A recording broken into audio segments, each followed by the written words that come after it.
네, 저는 지금부터 시작을 해볼게요. 네. 왜냐면 제가 항상 말을 조금만 하려고 계획을 잡고 시작을 하는데 하다 보면 많아져서 11시를 거뜬히 넘기는 경우들이 다반사였기 때문에 조금, 네, 시간 돼서 바로 시작하도록 하겠습니다. 안녕하세요. 대치 메스몽 대표를 맡고 있고요. 현재 대치 메스몽에서 보통 제가 3학년, 4학년, 5학년 경시반 아이들 지도하고 있는 대치 메스몽 대표 이혜준입니다. 안녕하세요. 네. 일단 제가 이번에 책 수영 들으신 어머님들 대상으로 겨울방학 대비 수학 골든타임이라는 제목으로 강연을 준비하긴 했는데요. 사실 제가 개인적으로 가장 싫어하는 유형의 제목이에요. 수학 골든타임 이런 거 있으면 왜 사람이 되게 이 속된 말로 쫄리는 기분이 들잖아요. 지금 뭔가를 안 시켜놓으면 큰일 나나? 이번 겨울방학 때 뭔가를 안 해놓으면 안 되는 건가? 막 이런 압박감들. 사실 초등학생을 대상으로 해서 그런 감정이나 기분을 느끼는 게 전 별로 이렇게 좋다고 생각하는 입장은 아니라서요. 뭐 공부라는 게 때가 있으니까 언젠가 하겠지 이런 생각하는 건 아닌데 반드시 이때 아니면 안 된다라는 절박함도 저는 이게 절박함으로 비춰지면 좋은데 절박함이 아니라 약간 죄송한 말씀이지만 뭔가 이렇게 상대방을 이렇게 압박하는 쪽으로 심리적으로 이렇게 구석으로 모는 느낌이 드는 거는 별로 좋다고 생각하지 않아요. 공부라는 게 근본적으로 긍정적인 정서와 이 자기가 뭔가를 해냈다는 효능감을 베이스로 해야 되는 공부인데 이게 뭔가에 이렇게 눌려가지고 그쵸. 이렇게 아까 말씀드린 궁지에 몰린 기분으로 공부를 하게 되는 이런 거 별로 좋진 않지만 그럼에도 불구하고 정말 많은 부분에서 저부터도 이게 뭔가 글 같은 거 읽을 때나 요즘 많은 미디어에 노출돼 있을 때 자극적인 제목 그다음에 딱 이 상대방한테 뭔가 이렇게 임팩트를 주는 어떤 제목에 끌리게 되어 있기 때문에 제가 어쩔 수 없이 부득이하게 이런 제목을 적게 된 부분이 있습니다. 네, 그럼 본격적으로 시작을 해볼게요.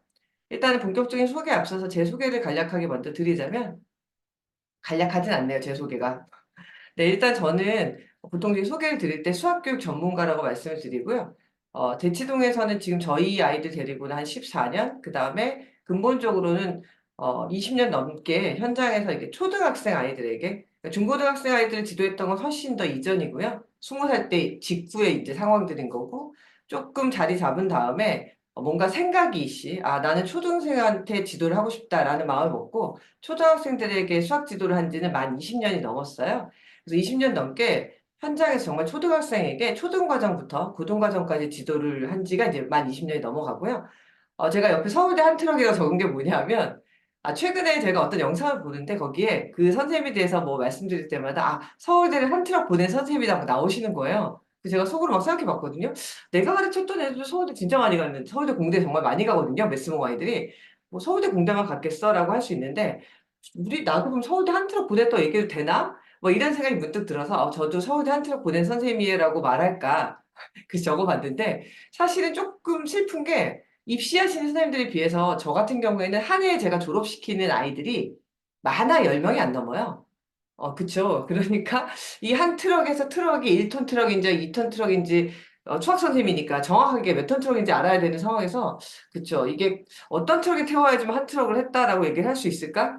상당히 많이 보냈다는 얘기는 할 수 있지만 그런 생각을 하면서 살짝 적어봤고요.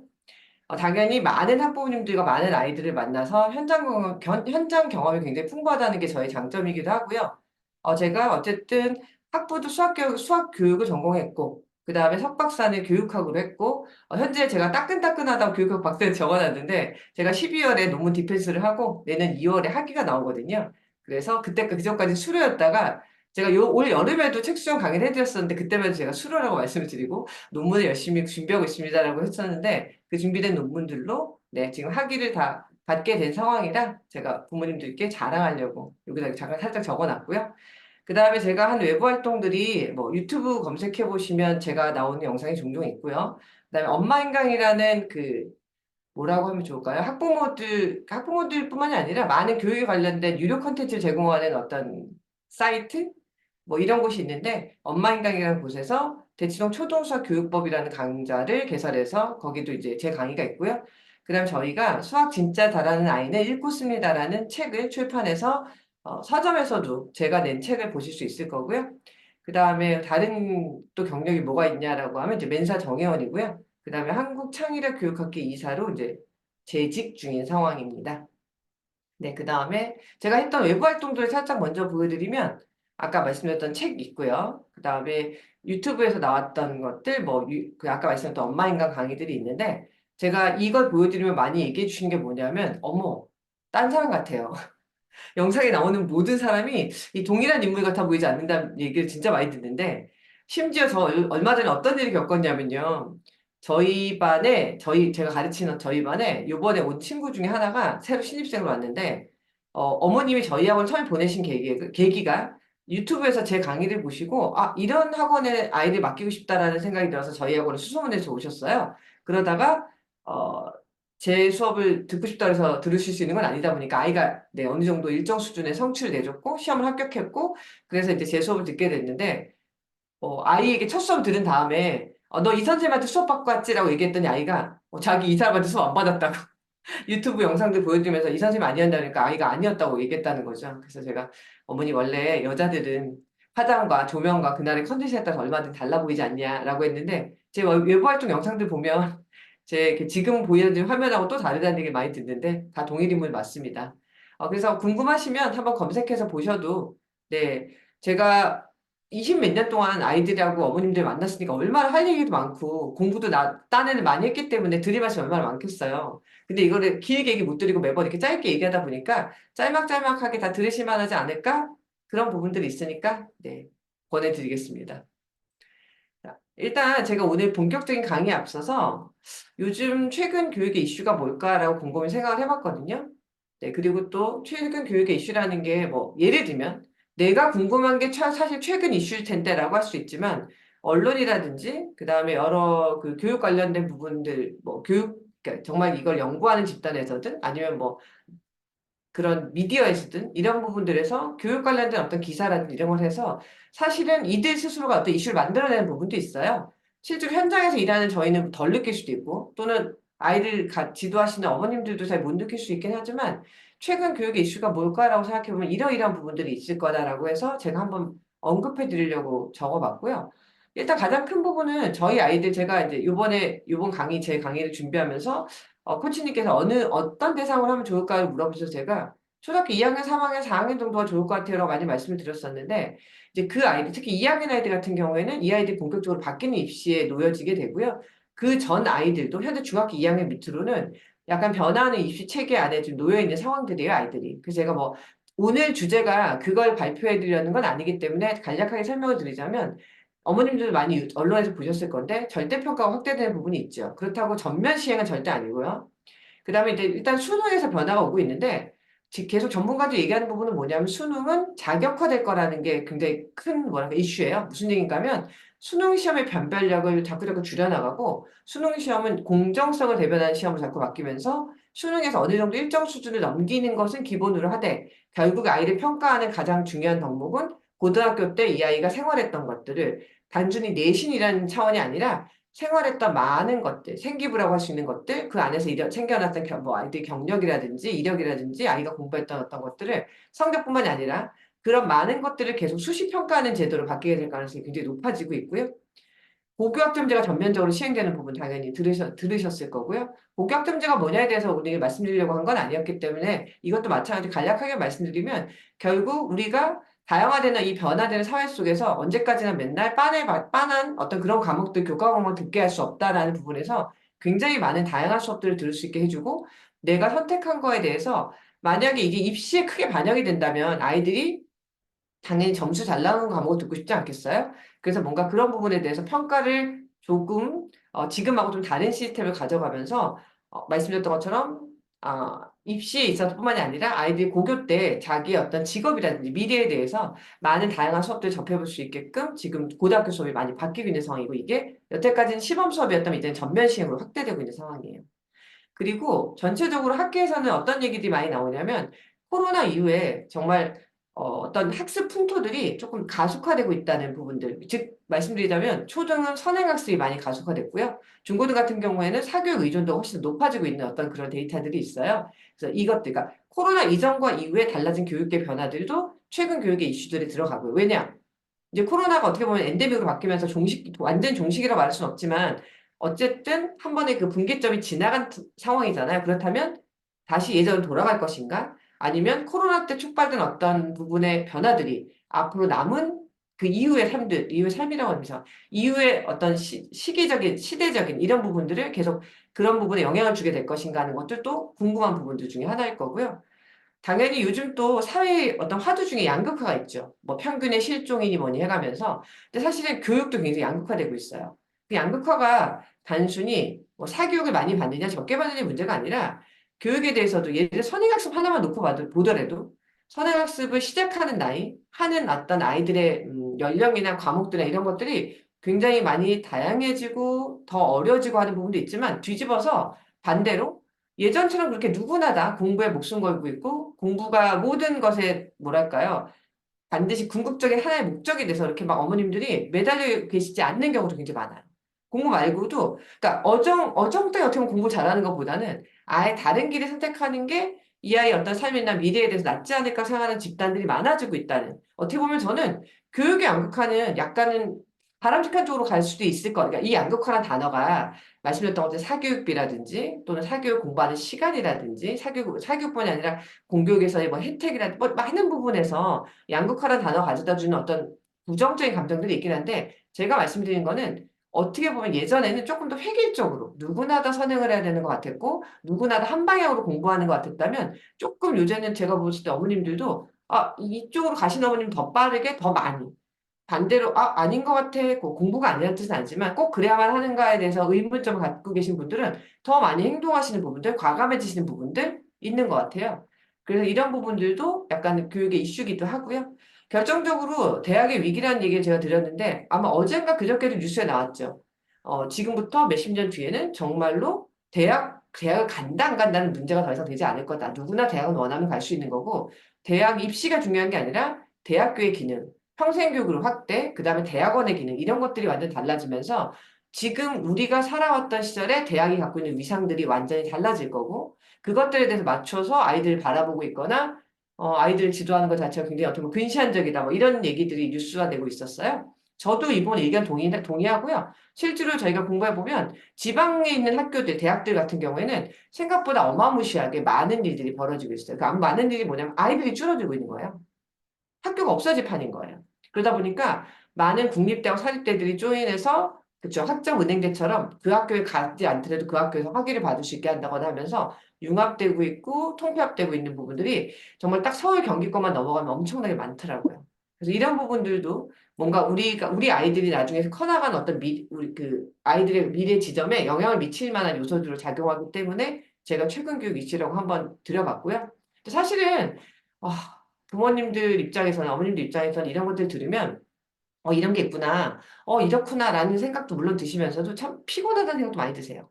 왜냐하면 뭔가가 그쵸. 우리 예전보다 세상이 어떤 가치관 또는 어떤 패러다임 뭐 어떤 많은 것들에서 어떤 정책이든 뭐든 오래 가지 않고 굉장히 수시로 짧게 바뀌어요. 맞죠? 그래서 내가 지금 마음먹은 어떤 것이 몇 년 뒤까지 그대로 진행되는 경우보다는 또 바뀌었어? 또 달라져? 요렇게 추가됐어? 저렇게 추가됐어? 이건 없어졌어? 뭐 이런 것도 너무 많고요. 행정적으로도 그렇고. 말씀드렸던 것처럼 사람들이 생각하는 어떤 분위기나 이런 것도 그렇고. 예를 들어보자면 대치동의 학원 가도 마찬가지인 거예요. 작년까지의 어떤 트렌드, 재작년까지의 트렌드. 이런 거랑 올해 또 분위기 다르고 내년 더 달라질 것 같고. 예전에는 요즘 이런 분위기로 공부하더라라는 게 있으면 그게 뭐 몇십 년까지는 아니었어도 텀이 좀 길었어요. 근데 그 텀이 굉장히 짧아지고 있어요. 그래서 이렇게 공부시키는 어머님들이 많다더라. 뭐 1, 2년만 지나도 싹 없어지시고 요즘은 이렇게 시킨대요. 뭐 이런 식으로 많은 부분이 달라지고 있어서 뭐 그런 아까 말씀드렸던 그런 부분에 꼭 촉각을 곤두세우고 내가 그렇게 빨리 변해야 된다는 건 아니지만 그런 정보에 대해서 무심할 수 없거든요, 나는. 왜냐면 내 아이가 거기 완전히 한복판에 놓여 있다 보니까. 그래서 이게 학부모 입장에서는 굉장히 피로도를 높이는 그래서 막 계속 뭔가 끊임없이 내가 아이를 위해서 공부를 해야 될 것 같고, 이런 변화되는 이슈들을 빨리빨리 캐치해야 될 것 같고, 이런 부분에서 이거 말고도 사실 내가 내 삶을 영위하는 데 있어서 계속 나 스스로 업데이트 시켜야 될 게 너무 많잖아요. 근데 이것조차도, 아이들 공부조차도 당연히 그런 부분이 많다는 거죠. 그래서 요즘 현대인들이 갖고 있는 여러 가지 어떻게 보면 정신적인 어떤 피로도나 이런 것들에 대한 문제점들이 교육에서도 마찬가지 느껴지는 부분이 있으실 거예요. 자, 그럼 본격적으로 오늘 제가 해야 될 어떤 주제나 이런 것들의 목록을 또 보여드릴게요. 제가 오늘 나가려는 내용의 가장 핵심인 거죠, 1번. 겨울방학에 해야 될 공부는 뭐가 있을까? 왜냐면 제가 아까 말씀드렸다시피 큰 주제는 겨울방학을 대비해서 우리가 어떤 공부를 시키고 어떤 것들을 할 것인가 하는 것. 이게 가장 큰 주제였으니까요. 두 번째는, 이제 어머님들이 많이 이런 거 좋아하시더라고요. 뭐냐면, 우리 아이가 현재 어떤 상황이니까 공부를 시킬 때 어떤 방법이 맞을까요? 그쵸. 우리 각종 요즘 그런 거 풀배터리라고 해서 아이의 어떤 유형이나 아이를 분석해주는 어떤 검사들이 되게 많이 유행하잖아요. 내 아이가 어떤지 알고 싶고 거기에 맞는 맞춤형 공부법은 뭐가 있고 뭐 이런 것들. 그래서 제가 등급별이라는 단어를 쓴 이유는 사실 느끼셨는지 모르겠는데 제가 오늘 이 PPT 만든 게 굉장히 연말연시 분위기가 좀 나잖아요. 이제 그 안에 약간 이렇게 뭐랄까 좀 이렇게 입시나 이런 거 관련된 어떤 것들을 보다가 저도 등급이란 단어가 별로 좋진 않지만 또 어떻게 보면 일견 굉장히 빨리 와닿는 부분이 있어서 등급별 공부 방법으로 한번 이번에는 안내 드려볼까라고 해서 이걸 방향을 잡았고요. 또 그 외에 아까 제가 초입에 이제 오시는 어머님들하고 이거 잠깐 이렇게 이것저것 얘기 드리다 드린 말씀이었는데 뭐냐면 어 요번에 연말연시 분위기를 맞춰서 부모님들이 이제 저희 Q&A에 많은 것들 질문하시는 않으시고 이제 오늘 현장에서 많은 질문을 받기로 했었거든요. 이제 그럼에도 불구하고 제가 매번 어머님들에게 받았던 어떤 질문들이 있어요. 우리 아이가 이런 스타일 같은데 어떻게 시켜야 되냐? 우리 아이가 이런 단점이 있는데 나는 어떻게 공부시켜야 되냐? 이런 것들요. 그래서 제가 아이가 갖고 있는 어떤 단점의 유형별, 솔직히 장점은 필요 없잖아요. 죄송한데 장점은 이미 잘 쓰고 계시는 거라 단점을 극복할 수 있는 어떤 공부 유형은 뭐가 있을까라고 생각해서 제가 유형별 공부 방법을 적어봤고요. 그 다음에 네 번째는 사전에 나왔던 어떤 질문, 그럼에도 불구하고 누가 질문해 주신 부분이 있었고 또 여기 계신 어머님들 중에 현장에서 이제 뭔가 우리 아이에 대해서 이러이러한 거 좀 물어볼까라고 하시는 부분이 있으시면 현장 질문을 해주시면 제가 말미에 그거에 대해서 답변을 해드리는 쪽으로 방향을 잡아볼게요. 그리고 제가 오히려 이번 걸 준비하면서 다음번에는 이런 내용으로 한번 어머님들께 강의해주면 어떨까라고 마음먹었던 게 있어서 그 부분까지 예고하면서 마무리하는 걸로 이렇게 방향을 잡았습니다. 자, 일단 방학하면 이제 많이 이제 생각하시는 게 그거죠. 제가 제목을 잡아보는 이번 방학에 무엇을 하시겠습니까? 사실 어머님도 이미 방학 계획 세우셨을 거예요. 그쵸? 아이하고 본격적으로 선행학습 한번 달려볼까?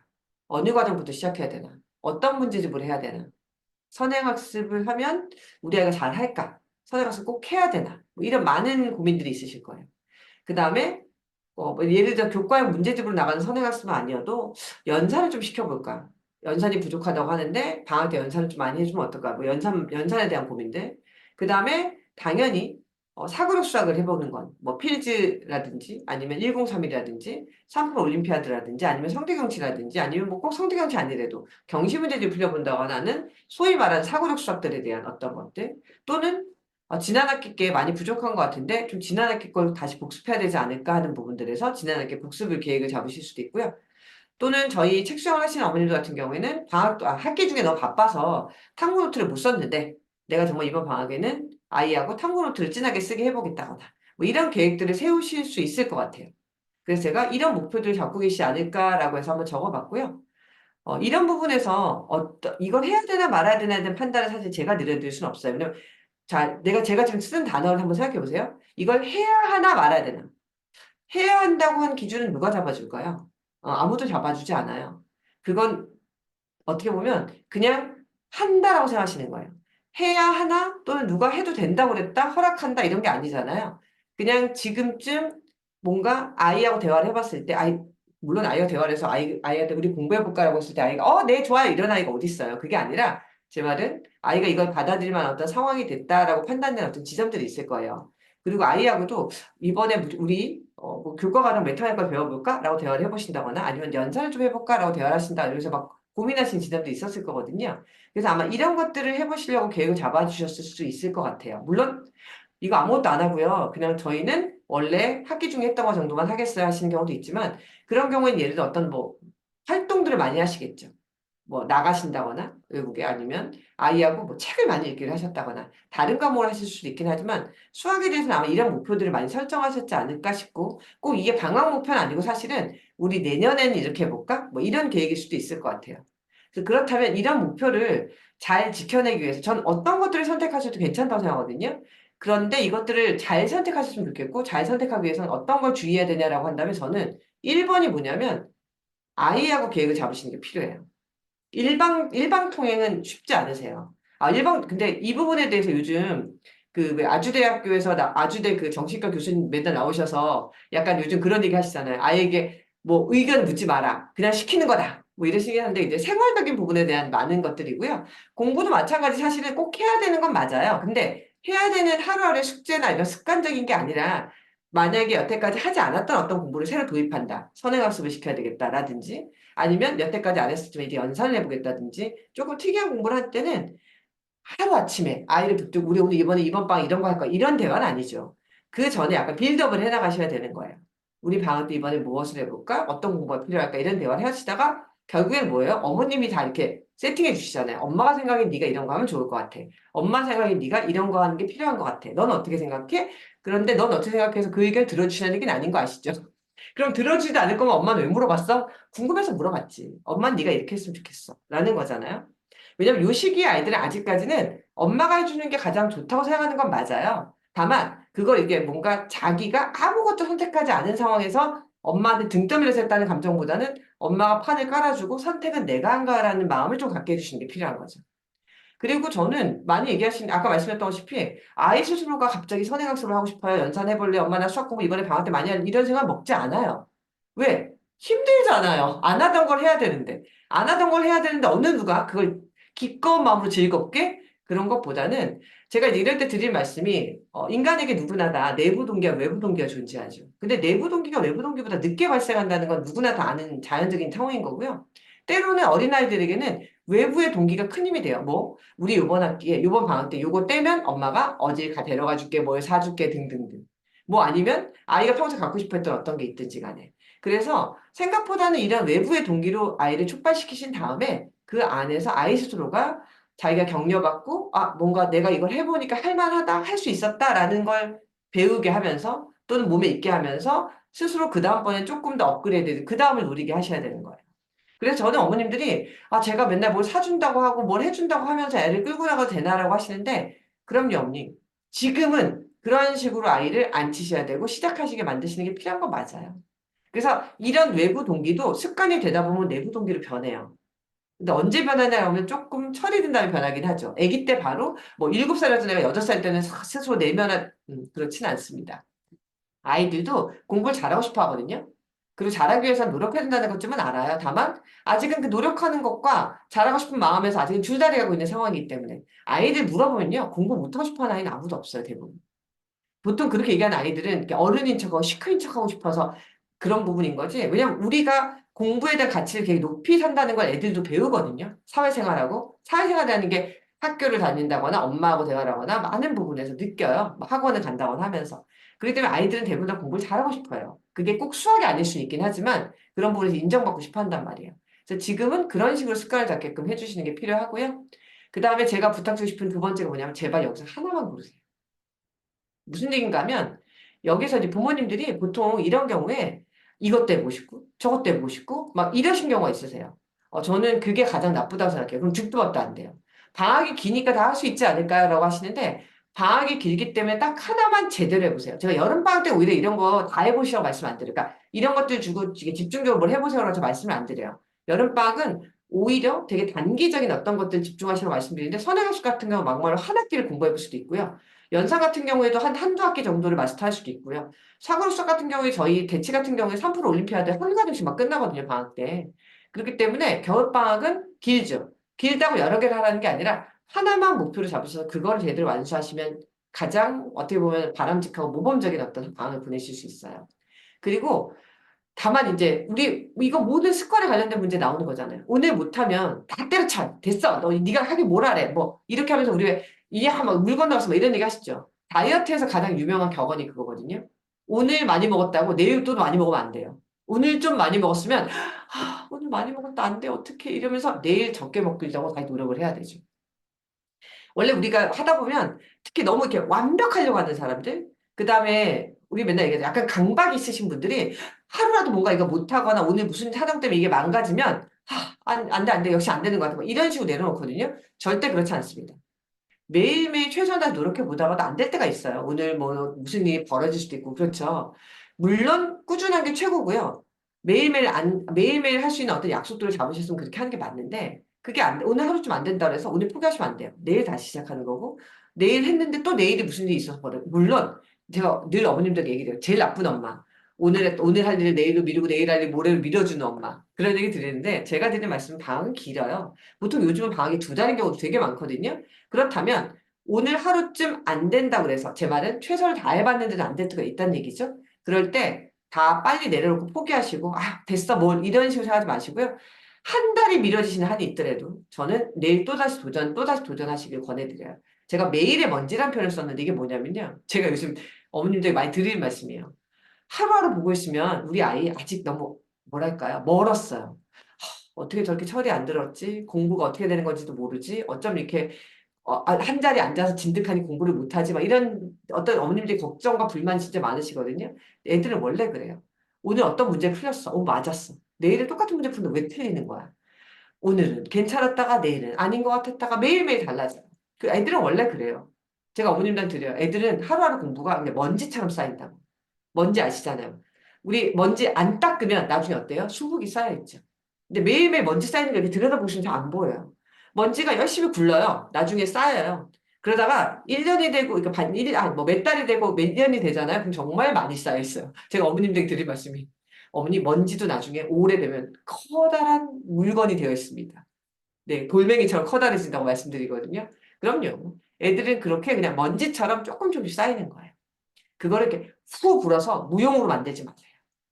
그리고 저는 몰아치기 장점이란 말이 뭐냐면은 어머님들이 방학 때 되게 이렇게 그런 식으로 계획을 세우세요. 뭐 몇 시부터 몇 시까지는 문제집 2장, 뭐 몇 시부터 몇 시까지 뭐 이러시는데 저는 방학이야말로 학기 중에는 그런 게 필요해요. 근데 방학 때는 저는 그렇게 안 하셔도 된다고 생각하고요. 오히려 방학 때는 그날 꽂힌 거를 쭉 하셔도 돼요. 무슨 얘기인가면 예를 들면 어떤 아이가 연산책을 풀었어요. 오늘 풀다가 쭉쭉쭉 나가졌어요. 근데 시간 냈고 우리 원래 두 쪽만 풀기로 했어. 그만 이게 아니라 그냥 내버려 두세요. 내버려 두세요. 그래서 정말 몇 시간을 풀었어? 또 막 원래 우리 계획 잡은 거를 많이 풀었어? 저는 이 몰아치기가 방학 때야말로 정말 좋은 장점을 생각하고요. 그때 아이가 몰입의 기쁨을 느낄 수 있다고 생각해요. 그러니까 좀 재미있고 잘해지는 어떤 타이밍이 왔을 때, 우리 요거 말고 요거 해야 되니까 라고 접지 마시고, 방학 때 오히려 몰아치기를 해서 그날 정말 뭐 몇 장을 풀어냈어요. 전 좋다고 생각해요. 그래서 방학기야말로 아까 말씀드렸던 것처럼 뒤를 안 돌아보고 몰아치기를 해볼 수 있는 날이기 때문에, 그런 날들이기 때문에 방학 때는 그런 계획을 한번 잡아서 해보세요. 물론 이거를 작정하고, 너 오늘 무조건 몰아치게, 그것도 부담인 거죠. 하다 보면 필 받았어. 엄마가 예를 들어서 뭐 집에서 어머님들도 그런 거 하시잖아요. 이렇게 뭐 꽃송이 붙여주고 뭐 별 달아주시고 하시면서 나중에 뭐 시상하시기도 하고 이런 거 하시더라고요. 집에서 많은 뭐 칭찬 스티커 같은 거. 뭐 이런 거를 오늘 좀 잘했어요. 오늘 5개 빵! 이런 거 좋아요. 일관성이 깨지는 게 아니라니까요. 그런 거는. 일관성은 태도가 달라지는 거지. 이런 부분들이 오늘 엄마가 나 좀 잘했다고 많이 시켜줘. 이런 게 일관성이 깨지는 건 절대 아니기 때문에 저는 겨울방학 때 몰아치기 해보시라고 권해드려요. 그리고 마지막은 뭐냐면 끝내고 났을 때 반드시 아니라고 점검을 해주세요. 자, 우리가 이번 방학 때 이런 계획을 세웠어. 그래서 이렇게 해봤는데 우리가 이런 부분은 좋았고 나빴고 넌 어떤 걸 느꼈니? 이랬지 저랬지 우리 다음엔 어떻게 해볼까 등등등 아이가 스스로가 뭔가를 해봤고 해냈고 또는 못 해냈다면 왜 실패했는지 이걸 반드시 점검해 주는 시간이 필요하세요. 그냥 두루뭉술하게 흐리멍텅하게 화요일도 안 됐다 그치? 땡이 아니라 반드시 마침표를 찍어주셔야 되는 거예요. 그래서 우리가 이번엔 이런 게 부족했구나. 다음번에 이렇게 해보자. 라는 부분들. 그래서 반드시 뒤를 돌아보고 마무리 지어 주십사 하는 게 제 바람입니다. 네. 그럼 이제 그 다음으로 가볼게요. 제가 여기서 이제 부모님들께 여러 가지 적은 것들 보다가 제가 설명을 드린 적이 있을 텐데 요거는 안 했던 것 같아는 지점이 있었어요. 그게 뭐냐면 제가 연산에 대해서 보통은 연산 집에서 많이 시켜주세요라고 하고 휙 넘어갔던 부분이 있었던 것 같은데 제가 연산에 대해서 잠깐 뭔가 고민해 보다가 연산책을 내가 정리해 드렸나? 어떤 연산책을 추천해 드렸나? 기억이 별로 없더라고요. 그래서 제가 요걸 한번 잠깐 보너스 트랙을 넣어봤는데 만약 이번 방학 때 연산하시겠다라고 했을 때, 자, 만약 가장 많이 질문하시는 게 그거예요. 뭔가 꾸준히 아이가 예를 들면 학습지를 하고 있었다. 뭐 그런 건 모르겠는데 그게 아니라 이번 방학 때 방학만 연산을 집중적으로 해서 뭔가 떼보고 싶다. 뭐 이러신 경우 충분히 있을 수 있죠. 그럼 이제 어머님들이 서점 가보시면 연산책이 어쩜 이렇게 많은지 21세기에도 아직도 수학은 연산인가 할 정도로 정말 연산책이 많아요. 심지어 메스봉도 지금 현재 많은 부분에 요청이 들어오는 게 뭐냐면 자체 연산 교재를 만들어 달라는 요청이 들어와요. 이게 왜 이러냐라고 하시면 아직까지도 저희 나라 수학은 계산력을 점검해요. 그리고 짧은 시간 안에 많은 계산을 시켜서, 물론 계산만 시키진 않죠. 문제를 풀게 하죠. 근데 그 문제 풀이의 맨 마지막은 계산으로 완료되는 경우가 너무 많아요. 그러다 보니까 연산을 소홀히 한다거나 연산을 안 할 수 없는 상황이에요. 그러다 보니까 부모님들이 언젠간 연산을 계속 해야 될 것 같고, 또는 실제로 그런 것들을 전략적으로 많은 그 문제집 회사들에서 알고 연산 책들을 진짜 많이 만들어냈어요. 제가 지금 여기 적어드린 게 최신 연산들이 아니에요. 나가보시면 이 이후에 또 최신 연산들이 굉장히 많이 쌓여 있어요. 그래서 이제 대표적인 거라든지 많이 보셨을 것 같은 것들을 제가 이렇게 올려놨는데요. 기탄 수학은 장단점이 여러 가지가 있긴 한데 오래도록 하셔야 돼요. 무슨 이건 방학 같은데 특강으로 짧게 끝내고 치고 빠질 수 있는 연산책이 아니에요. 그리고 제가 봤을 때는 양이 너무 많아요. 그래서 뭔가 이벤트성으로 하기에는 쉽지 않은 책이고요. 상위권 연산 구두권 같은 경우에는 사실 제목도 괜찮고 뭔가 표지도 좀 어른스럽고 다 괜찮은데 이 책 같은 경우에도 약간은 좀 이렇게 뭐 연산책인데 뭐 어려워라고 하는데 이 문장제 문제도 적당히 들어있고 처음에 이제 다 연산만 있다가 나름 연산 그 문장제 문제들을 넣었던 연산책이에요. 그래서 이 책도 많이 보셨을 것 같긴 한데 얘도 만만치 않게 양이 많아요. 그 다음에 뭐 빅터 연산 같은 거 보시면 똑똑한 하루 이렇게 뭔가 이렇게 잘 분철이 되어 있는 어떤 연산책이 있고요. 개념 플러스 연산책 같은 경우에는 굉장히 교과적으로 연계되어 있는 부분이 있어요. 그러니까 보세요. 빅터 연산만 해도 3회인데 개념 연산은 6학년 1학기 이런 식으로 학기별로 적혀 있죠. 그래서 얘는 굉장히 뭐랄까 교과 친화적인 문제집 그 교과 친화적인 연산책이라고 보시면 되고요. 최상위 연산은 수학이다. 근데 그 최상위 연산책이죠. 최상위 연산은 전략적으로 최상위 문제집이 그 자기네 브랜드를 써먹기 위해서 만든 서브 문제집이라고 보시면 되세요. 그리고 저는 요즘 제가 봤을 때는 개념 플러스 연산책이 괜찮았던 게 교과형 문제를 적당히 넣어주면서 연산을 해주더라고요. 그리고 얘가 라이트도 있고 그 다음에 무슨 버전이었더라? 파워인가? 그런 식으로 또 레벨이 있었어요. 그리고 여기에 안 적었지만 뭐 만렙인가 하는 연산책도 있었고 그리고 또 연산책 중에 요즘 또뭐그 단어가 그 공부방 같은 데서 하는 연산책들도 있기도 하고 그런 식으로 많은 다양한 연산책이 있어요. 근데 제가 어제 부모님들께 말씀드리고 싶었던 게 밑에 적혀 있는 건데요. 매일매일 꾸준히 하는 게 필요한 건 맞아요. 학기 다닐 때는. 근데 방학 동안에 아까 말씀드렸죠. 몰아치듯이 하는 거 나쁘지 않고요. 어떤 학기, 즉 우리 아이가 다음에 5학년 1학기 학교에 들어가야 돼. 근데 내가 방학 동안 아이하고 교과 문제집 풀리기 좀 부담스럽고 그렇다고 그냥 5학년 이렇게 맞닥뜨리기 하기엔 조금 그렇다면 연산 문제집을 선택해서 연산만 어느 정도 해놔도 초등은 그 다음 학기에서 배울 내용이 많은 게 커버가 돼요. 그래서 매일 꾸준히 하는 것도 물론 학기 중엔 중요했지만 방학 동안 집중적으로 어떤 다음 학기를 대비한 연산 괜찮고요. 모든 문제를 다 풀어야 되냐는 저는 가장 반대하는 사람의 입장이 하나예요. 저는 어머님들께 늘 말씀드려요. 어머니 연산하다가 다 맞는 페이지 건너가세요. 제발 좀. 그리고 아이가 지겨워한다, 힘들어한다. 그럼 예를 들면 연산 페이지 하나하나 이게 반토막 나 있는 경우가 있어요. 그러면 한 줄만 풀리시는 것도 방법이에요. 이게 주제별로 적혀 있거든요. 그 주제에서 13579 풀리셔도 괜찮고요. 아니면 반쪽만 풀리셔도 괜찮고 두 페이지면 한 페이지만 풀리셔도 괜찮다. 아 물론 계속 틀리는 아이를 그렇게 하시는 얘기는 아니고 다 맞는 아이 얘기하는 거고요. 그러니까 지겹도록 반복되는 느낌이 연산에서 그닥 좋은 건 아니에요. 물론 연산이라는 게 어느 정도 아이가 손에 익어야 되고 습관이 돼야 된다는 건 맞는데 생각보다 아이들이 하면서 이거를 그냥 이 반복되는 느낌을 리드미컬하게 즐길 수 있는 건 괜찮은데 지겨워하고 어떻게 된 게 앞에서는 맞다가 뒤로 가면서 더 틀리니 너는 하는 친구들은 이걸 지겨워 힘들어한다는 뜻이거든요. 적당히 치고 빠지는 느낌도 매우 중요하고요. 칭찬. 다 맞았네. 엄마 다음 페이지 빼줄게. 이런 맛도 있어야지 그 페이지 집중해서 잘하죠. 그리고 제일 많이들 얘기하시는 게 원리를 알고 연산을 했으면 좋겠는데 하다 보면 얘가 기계적으로 푸는 것 같아라는 얘기 진짜 많이 하세요. 근데 저는 연산은 원리를 알고 시작하는 것도 맞지만 하다 보면 기계적으로 익숙해지는 것도 진짜 필요하고요. 원리를 까먹어도 기계적으로 익숙해지는 게 반복되다 보면 다시 원리가 나중에 떠올리게 돼요. 그래서 너무 아이가 원리도 모르고 기계적으로만 하는 것 같아요라는 거에 너무 이렇게 뭐랄까 연연하지 않으셔도 돼요. 제가 뒤에서 Q&A 때도 말씀을 드리는 건데 우리가 아이가 모든 원리를 알고 수학 문제 접했으면 좋겠다고 생각하는 건 우리의 이상이고 꿈이에요. 아이는 그냥 문제라고 생각하는 거고 그냥 그 순간 푸는 거고 어떤 원리나 이런 걸 깊이 생각하지 않고 피상적으로 나오는 수들을 연산하면서도 답을 낼 수도 있어요. 근데 그거를 지금 무슨 아까 말씀드렸던 무슨 얘기야? 얘가 뭐 수학 문제 그렇게 풀고 있어라고 생각하지 않으셔도 돼요. 생각보다 많은 것들은 나중에 그런 풀이들을 자기 스스로 터득하다가 원리가 이런 거였어라고 생각해요. 세 자릿수 곱하기 두 자릿수 한번 생각해 보세요, 어머님들. 세 자릿수 곱하기 두 자릿수 안에 사실은 많은 부분에 분배 법칙이 들어가 있어요. 뭐 351 곱하기 뭐 얼마 할 때 300과 이 뒤에 있는 수의 11자리 막 곱하면서 우리가 그럼 결국 300이 뭐 10개 있으니까 뭐 이런 식으로 우린 생각하죠. 원리를 안다고 생각하는데 애들은 그렇게 안 하고 세로 세모할 때 어떻게 해요? 거의 기계적으로 받아 올리고 여기다 적고 막 하는 거거든요. 나중에 알아요. 자기가 했던 게 이게 진법의 원리에서 이게 3이 30, 3이 3이 아니었네. 300이었네. 30이었네. 나중에 하는 경우는 정말 많아요. 그래서 기계적인 부분에 함몰되는 너무 단어가 기계란 단어라든지 뭐 함몰 이런 거 좋지 않으니까 아이가 너무 기계적으로 연산하는 거 아닌가에 대한 두려움은 내가 내려줬으면 좋겠다는 것. 오히려 기계적으로 하다가 원리를 터득하기도 한다는 것. 마음을 조금 여유 있게 가졌으면 좋겠고요. 연산은 어디까지 보조수단이에요.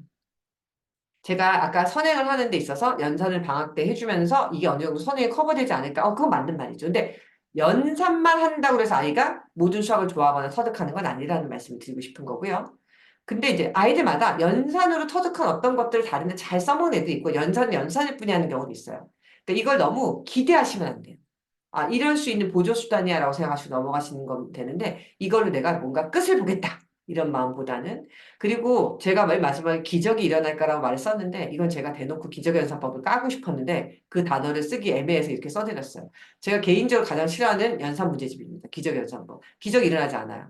왜냐하면 이게 우리나라에서 만든 거 아닌 거 아시죠? 그러다 보니까 우리나라에서 하지 않아도 되는 연산까지도 굉장히 많이 확장을 해놨어요.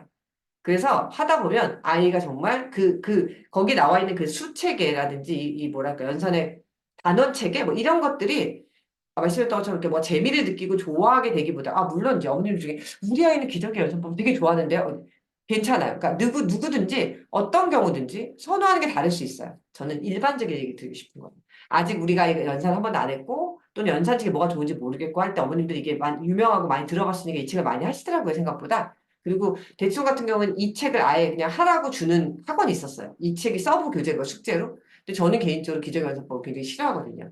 말씀드렸던 것처럼 별로 기적이 일어날 것 같지 않고요. 아이들이 수학에 대해서 오히려 좀 지겨움증을 많이 느끼는 어떤 구조로 되어 있다고 생각하는 입장이에요. 이건 어디까지나 이럴 때 옆에 이렇게 떠야 되는데.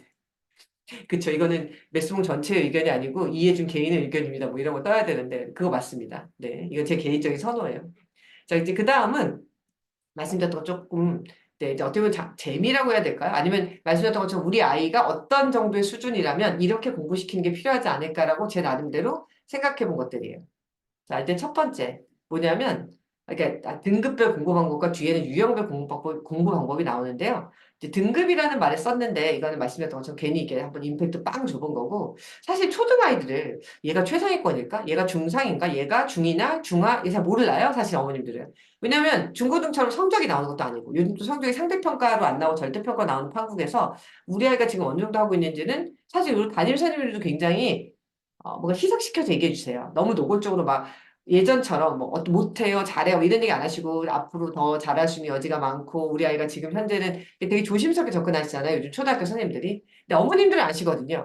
내가 보니까 몰라 하나도 몰라 뭐 이러신 경우도 있고 얘 정도면 뭐 상위권 되는 것 같아요. 이러신 경우도 있고 우리 아이는 이 정도면 중이 아닐까 뭐 이렇게 생각하시는 분이 있는데 여러 가지 부분에 대한 판단 기준을 제가 해드리기보다는 사실 최상위권 어떤 애야? 라고 물으시면 옆에 있는 공부법을 보시면 비슷하게 느낌이 오실 거예요.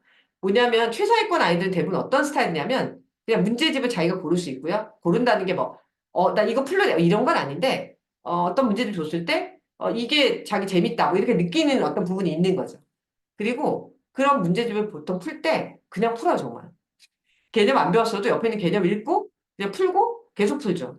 그리고 그쵸. 말리지 않는다. 부모님도 안 말리세요, 보통 이런 애들은. 그 설명도 별로 안 해주세요. 그냥 본인이 거기 적혀 있는 많은 것들을 읽어내면서 문제를 풀죠. 이런 애들이 보통 제가 경심을 가르쳐도 경심한 한 2년 정도 모으면 한 명 나와요. 그 나머지 애들은 최상위권이 아니라 최상위권인데 이렇게 공부하지 않는다는 거죠. 이 정도 경지는 그냥 내버려둬도 수학을 사랑하는 경지예요. 보통 이런 애들은 수학자가 되겠다고 꿈을 키워요. 그쵸? 그냥 수학에 대해서는 죄송한데 어머님이 뱃속에 잘 만들어 주신 거예요. 타고나기를 수학을 되게 좋아하고 수를 좋아하게끔 많이 만들어 놓으신 거고요. 아기 때부터 뭔가 내가 노출시켜 뒀냐고 보시면 저는 이건 정말 타고난 부분 되게 크다고 생각해요. 네. 그냥 수학을 좋아하는 거죠. 그런 애들인데 이런 애들은 뭐 특별히 공부법이 없어요. 말씀드렸잖아요. 그냥 지가 원하는 대로 멍석 깔아주시면 그냥 공부해요.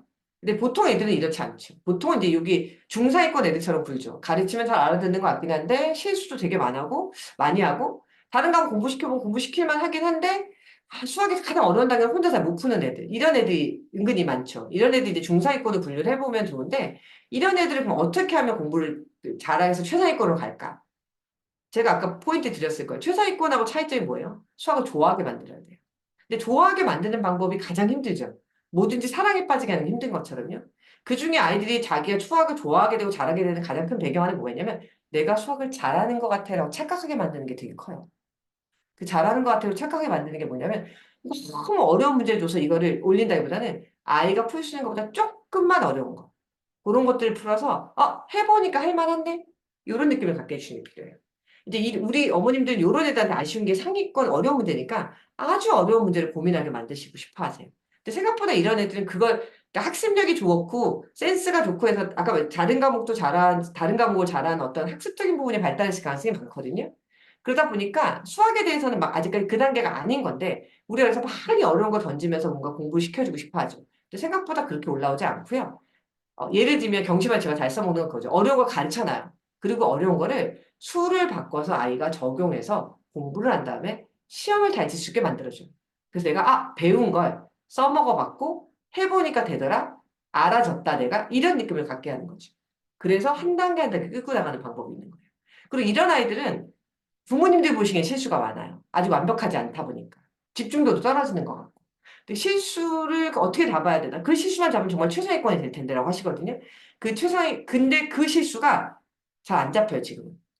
장독대라고 말씀드렸는데, 그쵸. 장독대 우리가 장을 숙성시키듯이 어딘가 퐁당 담가놔야 되는 거죠. 지금은 잘 안 잡히고요. 세월임이 필요합니다, 이건. 그리고 아까 말씀드렸던 것처럼, 내가 해보니까 잘해지는구나. 내가 조금 더 몰입하면 실수하지 않는구나. 내가 조금 더 몰입하면 이게 먹히네? 이런 느낌을 받게 해주는 많은 경험들이 아이를 바꿔놔요. 지금은 그쵸. 우리가 실수하면 또 이런 거잖아. 이 나머지 잘한 거 다 묻어버리잖아. 요 한두 개 실수 때문에 너가 이거만 안 했으면 막 이렇게 되는 거죠. 그래서 저는 어머님들에게 늘 말씀드려요. 그 실수를 하는 아이의 그 실수를 자꾸 붙들고 평가하지 마시라고. 그냥 틀린 거고. 그냥 다시 해야 되는 거고. 그 부분에 대해서 실수란 단어 자체를 많이 쓰지 마시라고 진짜 많이 말씀을 드려요. 중위권은 어떤 애들이냐면 생각보다 이해도 잘하는 것 같고 모르는 거 아닌 것 같은데 뭐 막상 문제 풀어보면 잘 못 풀어요. 뭐지 얘는? 이런 얘기 많이 드리거든요. 어머니 많이 하시거든요. 이런 애들은 어떤 경우가 많은가 하면요. 의외로 문제가 요구하는 게 수학적으로 어떤 상황인지 잘 이해 못하는 경우가 되게 많아요. 그래서 이런 애들은 생각보다 중상 정도, 중상까지 나온다. 중난이도의 문제를 정말 양치기를 좀 시켜주는 게 필요해서. 양치가 뭔지 아시죠? 문제량을 많이 풀려주는. 유형별 문제. 제가 초등에서 별로 권하지는 않지만 이 아이들을 중상위권에 끌고 오려면 그게 필요해요. 뭐냐라고 했을 때 문제에서 이런 문제가 나오면 이렇게 읽고 요거를 이렇게 더하고 빼고 곱하고 나누기 해서 이렇게 해결하는 거야라고 매칭을 시켜주는 과정이 필요해요. 스스로 터득하기 힘들 수 있기 때문에. 생각보다 많은 아이들이 잘 몰라요. 문제로 나온 걸 어떻게 수학적으로 접근해야 되는지를. 그러다 보니까 우리가 생각보다 어머님들이나 아버님들이나 이렇게 생활적인 질문을 이렇게 던져보실 때 이게 종이로 나와서 문제로 나오면 푸는데 그건 어떻게 해결하는 건지 잘 모르는 거예요. 경시반에도 어떤 경우가 되게 많은가 하면 달란트 제도가 학원에 있거든요. 그래서 이제 예를 들면 아이가 300달란트를 벌었어요. 그럼 제가 500을 줘요. 그리고 500달란트를 줬는데 그럼 200달란트 거슬러 받아야 되니까 제가 물어봐요. 너 몇 달란트 거슬러 줘야 되니까 애들 생각보다 계산 못해요. 네, 정말요? 하시는데 500 빼기 300은 잘하죠. 근데 이게 생활적으로 어떻게 연결되는지 잘 몰라요. 그것처럼 반대로 그러니까 제 말 그 아이가 중위권의 뜻이 아니라 그런 식으로 아이들이 수학적으로 나온 그 문제를 어떻게 수학적으로 해결해야 되는지 모르는 경우가 되게 많아요. 그래서 이런 아이들은 정말 문제집이라는 것들을 통해서 문제를 풀어볼 수 있는 경험들을 좀 쌓게 해주는 게 필요해요. 자, 중하위권들은 어떤 애들이냐고 물으시면 뭔가 배운 게 있어야지 뭘 풀지라고 느껴지는 부분들이 있을 거예요. 초등 수학에서 중하위권은 연산을 많이 시키시면 많이 올라가요. 정말로. 왜냐하면 실제로 이 아이들이 평가를 그렇게 중하위로 받는 이유가 다른 어떤 단점보다는 결론을 못 내는 거예요. 수학적 결론이 결국 계산이라고 제가 말씀드렸잖아요. 아직까지 우리나라 초등 수학들은. 그런 것들을 계산해서 답을 내야 되는데 그 단계까지 못 가는 경우도 많고 그 연산 메커니즘을 대충 알 수 있는데 그걸 정확하게 풀어내는 게 아직 익숙하지 않은 경우가 많아요. 그런데 이런 애들은 연산을 강화시켜 주셔야 돼요. 그리고 마지막에 하위권은 보통은 어떠냐면, 얘는 이렇게 수학을 못해요? 라고 하시면 수학을 못하는 게 아니에요. 책부터 읽으셔야 돼요. 무슨 얘기냐면, 그냥 모든 것에 문제를 이해하는 게 아니라 그냥 글이라는 걸 읽고 그걸 이해하고 받아들이는 이 능력 자체가 약한 경우가 되게 많아요. 이런 애들은 거의 대부분이 뭐가 많으냐면 미디어에 노출되는 경우가 되게 많아요. 미디어에 많이 노출되면서 해야 될 그 시기에 발달시켜야 될 다른 부분이 발달이 안 돼서 스스로 생각하는 힘이 너무 약한 거예요. 이제 어머님도 이건 많이 보셨을 거예요. 뭐 미디어를 보고 있을 때 전두엽이 어떻게 되고 뇌가 어떻게 되고 이런 거 정말 많이 나오잖아요. 그런 방송 같은 데도. 근데 맞아요. 자기 스스로 뇌를 써본 적이 별로 없기 때문에 수동적인 뇌만 발달하다 보니까 그래서 뭔가를 읽고 사실 공부라는 게 많은 부분에 뭐예요? 읽고 내가 생각해보고 아 그런 거야라고 터득하고 이런 과정이 필요한 거잖아요. 이게 훈련이 안 되는 경우가 진짜 많아요. 그래서 이런 애들 다 때려치시고 수학이 중요한 게 아니에요. 책부터 읽으시면 돼요. 책부터. 책이 눈으로 읽어서 이해 잘 못하시면 소리내서 읽어도 괜찮아요. 저는 2학년, 3학년도 소리내서 읽는 경우 많이 봤고요. 실제로 그렇게 하라고도 많이 얘기 드려요. 그래서 이런 게 정말 많이 필요한 단계라고 보시면 되세요. 이제 그 다음에는 우리 아이들 어떤 어머님들이 우리 아이는 이런 거 같아요, 이런 거 같아요, 이런 거 같아요 할 때 나오시는 어떤 유형벌이 있어요. 자, 그게 뭐냐라고 하시면 제가 왼쪽에 적은 이게 뭐 어디 무슨 학계에 나와 있는 그런 것도 아니고요. 그냥 제가 어머님들 많이 받는 질문에서 나오는 아이들 유형인 거예요. 많이 걱정하시는 분이 뭐냐면 첫 번째가 제일 많이 저한테 질문하시는 거예요. 너무 산만하다. 한 문제 풀고 밖에 나오고 한 문제 풀고 냉장고 열고 도대체 집중을 못한다. 얘 ADHD 아니냐. 그래서 진짜 많은 어머님들이 애들 정신과 좀 많이 데리고 가시더라고요. ADHD 아니냐고. 근데 의사 선생님들이 생각보다 어머님들이 원하시면 약을 드리긴 한대요. 근데 이제 드셔보셨던 어머님 말에 의하면 ADHD가 아닌 애한테 약을 먹여봤자 효과가 없다. 뭐 이런 얘기 하시는데 제가 봤을 때는 이게 이제 이런 얘기가 많이 나오시는 이유가 뭐냐면 아직 아이가 여기에 대해 흥미가 없어서 그래요. 근데 저는 한 문제 풀고 밖에 나가고 한 문제 풀고 냉장고 이런 아이가 너무나 당연하다고 생각하고요. 그러니까 이 아이가 수학 문제를 재밌게 접할 수, 수학 문제를, 수학을 뭔가 재밌게 접할 수 있는 그 구미를 만들어 주셔야 돼요. 뭐 문제집을 풀 때 이 현상을 보이는데 이 아이는 예를 들면 수학 문제를 내보라고 그러면 되게 잘 낸다. 이럴 수도 있어요. 그러니까 탐구 노트 쓸 때는 안 그럴 수 있어요. 또는 반대로 문제집은 잘 푸는데 탐구 노트 풀 때만 이럴 수 있어요. 한 줄 쓰고 나갔다고, 한 줄 쓰고 딴짓하고 이럴 수 있어요. 근데 제가 늘 말씀드리거든요. 오늘은 2분이었고, 내일은 3분이 되는 거, 그 다음은 4분이 되는 거. 무슨 얘기예요? 집중력이 하루아침에 좋아지지 않아요. 아까 제가 그래서 왜 연산 같은 거 풀 때 뭐 어떤 날 필 받으면 한 단어를 풀리셔도 된다고 얘기 드린 게 뭐냐면 그런 것들이 한두 번 몸에 배줘야 돼요. 너는 왜 집중을 안 하니? 필요 없고요. 집중을 해볼 수 있는 이 느낌과 이게 집중이구나 느낄 수 있는 과정이 필요해요. 뭐 억지로 내를 안 쳐야 되나? 그런데 우리는 하다 보면 억지로 하는 게 잔소리만 한다니까. 넌 왜 그러니? 그 나간다 그럴 때 내보내시잖아요. 그래 갔다 와. 넌 왜 이렇게 집중 못하니? 당연히 그러니까 집중 못하죠. 안 쳐놓으셔야죠. 못 나가. 풀고 나가. 그러니까 꼭 그러라는 의미가 아니라 제 말은 그러니까 이런 것들은 습관의 문제인 거예요. 아이가 정말 산만해서 생기는 문제라기보다는. 저는 정말 얘는 진짜 병원 정도 가봐야 되는 거 아니야? 라는 정도의 문제는 4, 5, 6학년, 6학년 정도 됐는데도 앉아서 정말 한 문제를 잘 못 푸는 그런 애들이 있거든요. 그런 경우도 문제지. 그 정도 나이 되면 그런 부분들도 많이 달라져요, 어머님들. 그러니까 1학년에 2학년 때 어린 애들이 한 문제 풀고 딴짓하고 한 문제 풀고 딴짓하고는 너무나 당연한 일이라는 거. 두 번째, 아까 실수형 제가 말씀드렸죠. 아까 앞에서 나왔잖아요. 매번 실수할 때마다 어머님들이 뭐라 하세요? 이것 때문에 내가 화도 내보고 혼도 내봤는데 말을 안 들어요. 근데 대부분 공부를 잘하는데 실수를 많이 하는 애들은요, 얘한테는 이게 실수가 중요한 게 아니라서 그래요. 무슨 얘기야? 라고 하시는데, 예를 들면, 이 아이한테는, 아까 뭐 이게 진짜 당장 수능 치러가는 것도 아니고 우리가 막 그런 거잖아요. 절박하지 않아요. 아닌데, 내가 되게 혼낸다고 그랬는데, 아니, 되게 혼내줘. 어머님이 죄송한데, 나를 버리지 않을 거라고 너무 잘 알아요, 애들. 그래서 절박성이 떨어져요. 그냥 실수를 하지 말라고 우린 잔소리를 하겠죠, 계속. 너는 실수 때문에 네가 지금 네가 모든 걸 깎아먹은 거 얘기를 하는데, 그걸 얘기하신 나이대를 한번 생각해 주세요. 8세한테, 9세한테 그러시면 안 되죠. 8세, 9세는 실수하라고, 실수하는 나이인걸요? 그러면서 배우는 나이인걸요? 어떻게 그런 아이들이 하나도 실수하지 않고 자기 아는 거 다 단도리 할 수 있을 거라고 생각하세요? 저는 절대 그렇게 생각하지 않고요. 오히려 저는 무서운 아이가 뭐냐면 8세, 9세들, 8살, 9살인데 완벽하게 실수 안 하고 자기를 통제하는 애들이 더 무섭습니다. 그런 애들이 나중에 18, 19대도 잘하지 않나요? 아니요. 보통 8살, 9살짜리가 그렇게 강박적으로 통제를 한다는 건 본인의 힘이 아닌 경우가 되게 많았어요. 굉장히 무서우신 어머님들 또는 어떤 압박감들인데 그러다가 어떤 일이 벌어질까요? 그쵸? 우리 맨날 풍선 쪼여놓은 것처럼 빵 터져버려요. 실수가 뭐가 중요한 게 아니라 모든 걸 내려놓아 버린다니까요. 그쵸? 실수하는 부분, 아까 말씀드렸잖아. 실수를 내가 실수로 평가해주고 자꾸 면죄부 주기 때문에 그래요. 그냥 실수도 실력인 거다라고 하는, 우리 맨날 뱉는 멘트가 있죠? 실수 정말 실력인 거 그냥 땡인 거예요. 전 그래서 애들이 시험 끝나고, 저 이거 실수했고, 말하지 말라고 그래요. 땡? 의미 없음? 근데 우리 하다 보면 계속, 네가 실수해서 그렇구나. 이거만 잘 맞았어도라고 하는데, 이거만 실수 안 했어도 괜찮을 텐데, 라는 말은, 그쵸. 아이에게 말씀드렸던 거죠. 다음엔 실수해서 또 그러면 나는 똑같은 얘기를 들으면서 이 상황을 넘어갈 수 있어라는 걸 학습시키는 결과밖에 안 돼요. 그래서 그냥 그 자체가 그거조차도 놓치면 그냥 하나의 능력인 거예요, 지금은. 근데 그렇게 평가해 주셔야 돼요. 그리고 이런 부분은 당연히 학년이 올라가서 좀 덮여집니다. C형이 제일 나빠요. 무심형. 수학에 대해서 흥미가 없고 수학뿐만 아니라 어떤 외부의 어떤 것들 자극을 가할 때 전 별로 안 좋아하는데요. 안 할 건데요. 이런 식으로 구는 애들이 있어요.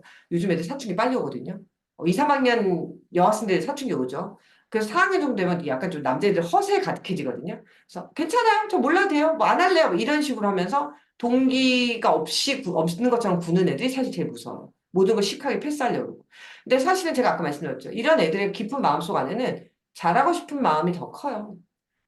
진짜로 흥미가 없는 애들도 있을 수 있지만 생각보다 많은 애들은 잘하고 싶어 하는데 잘할 줄 모르고 어떻게 될지 모르기 때문에 자기가 안 좋아하는 척 하는 경우가 더 많고요.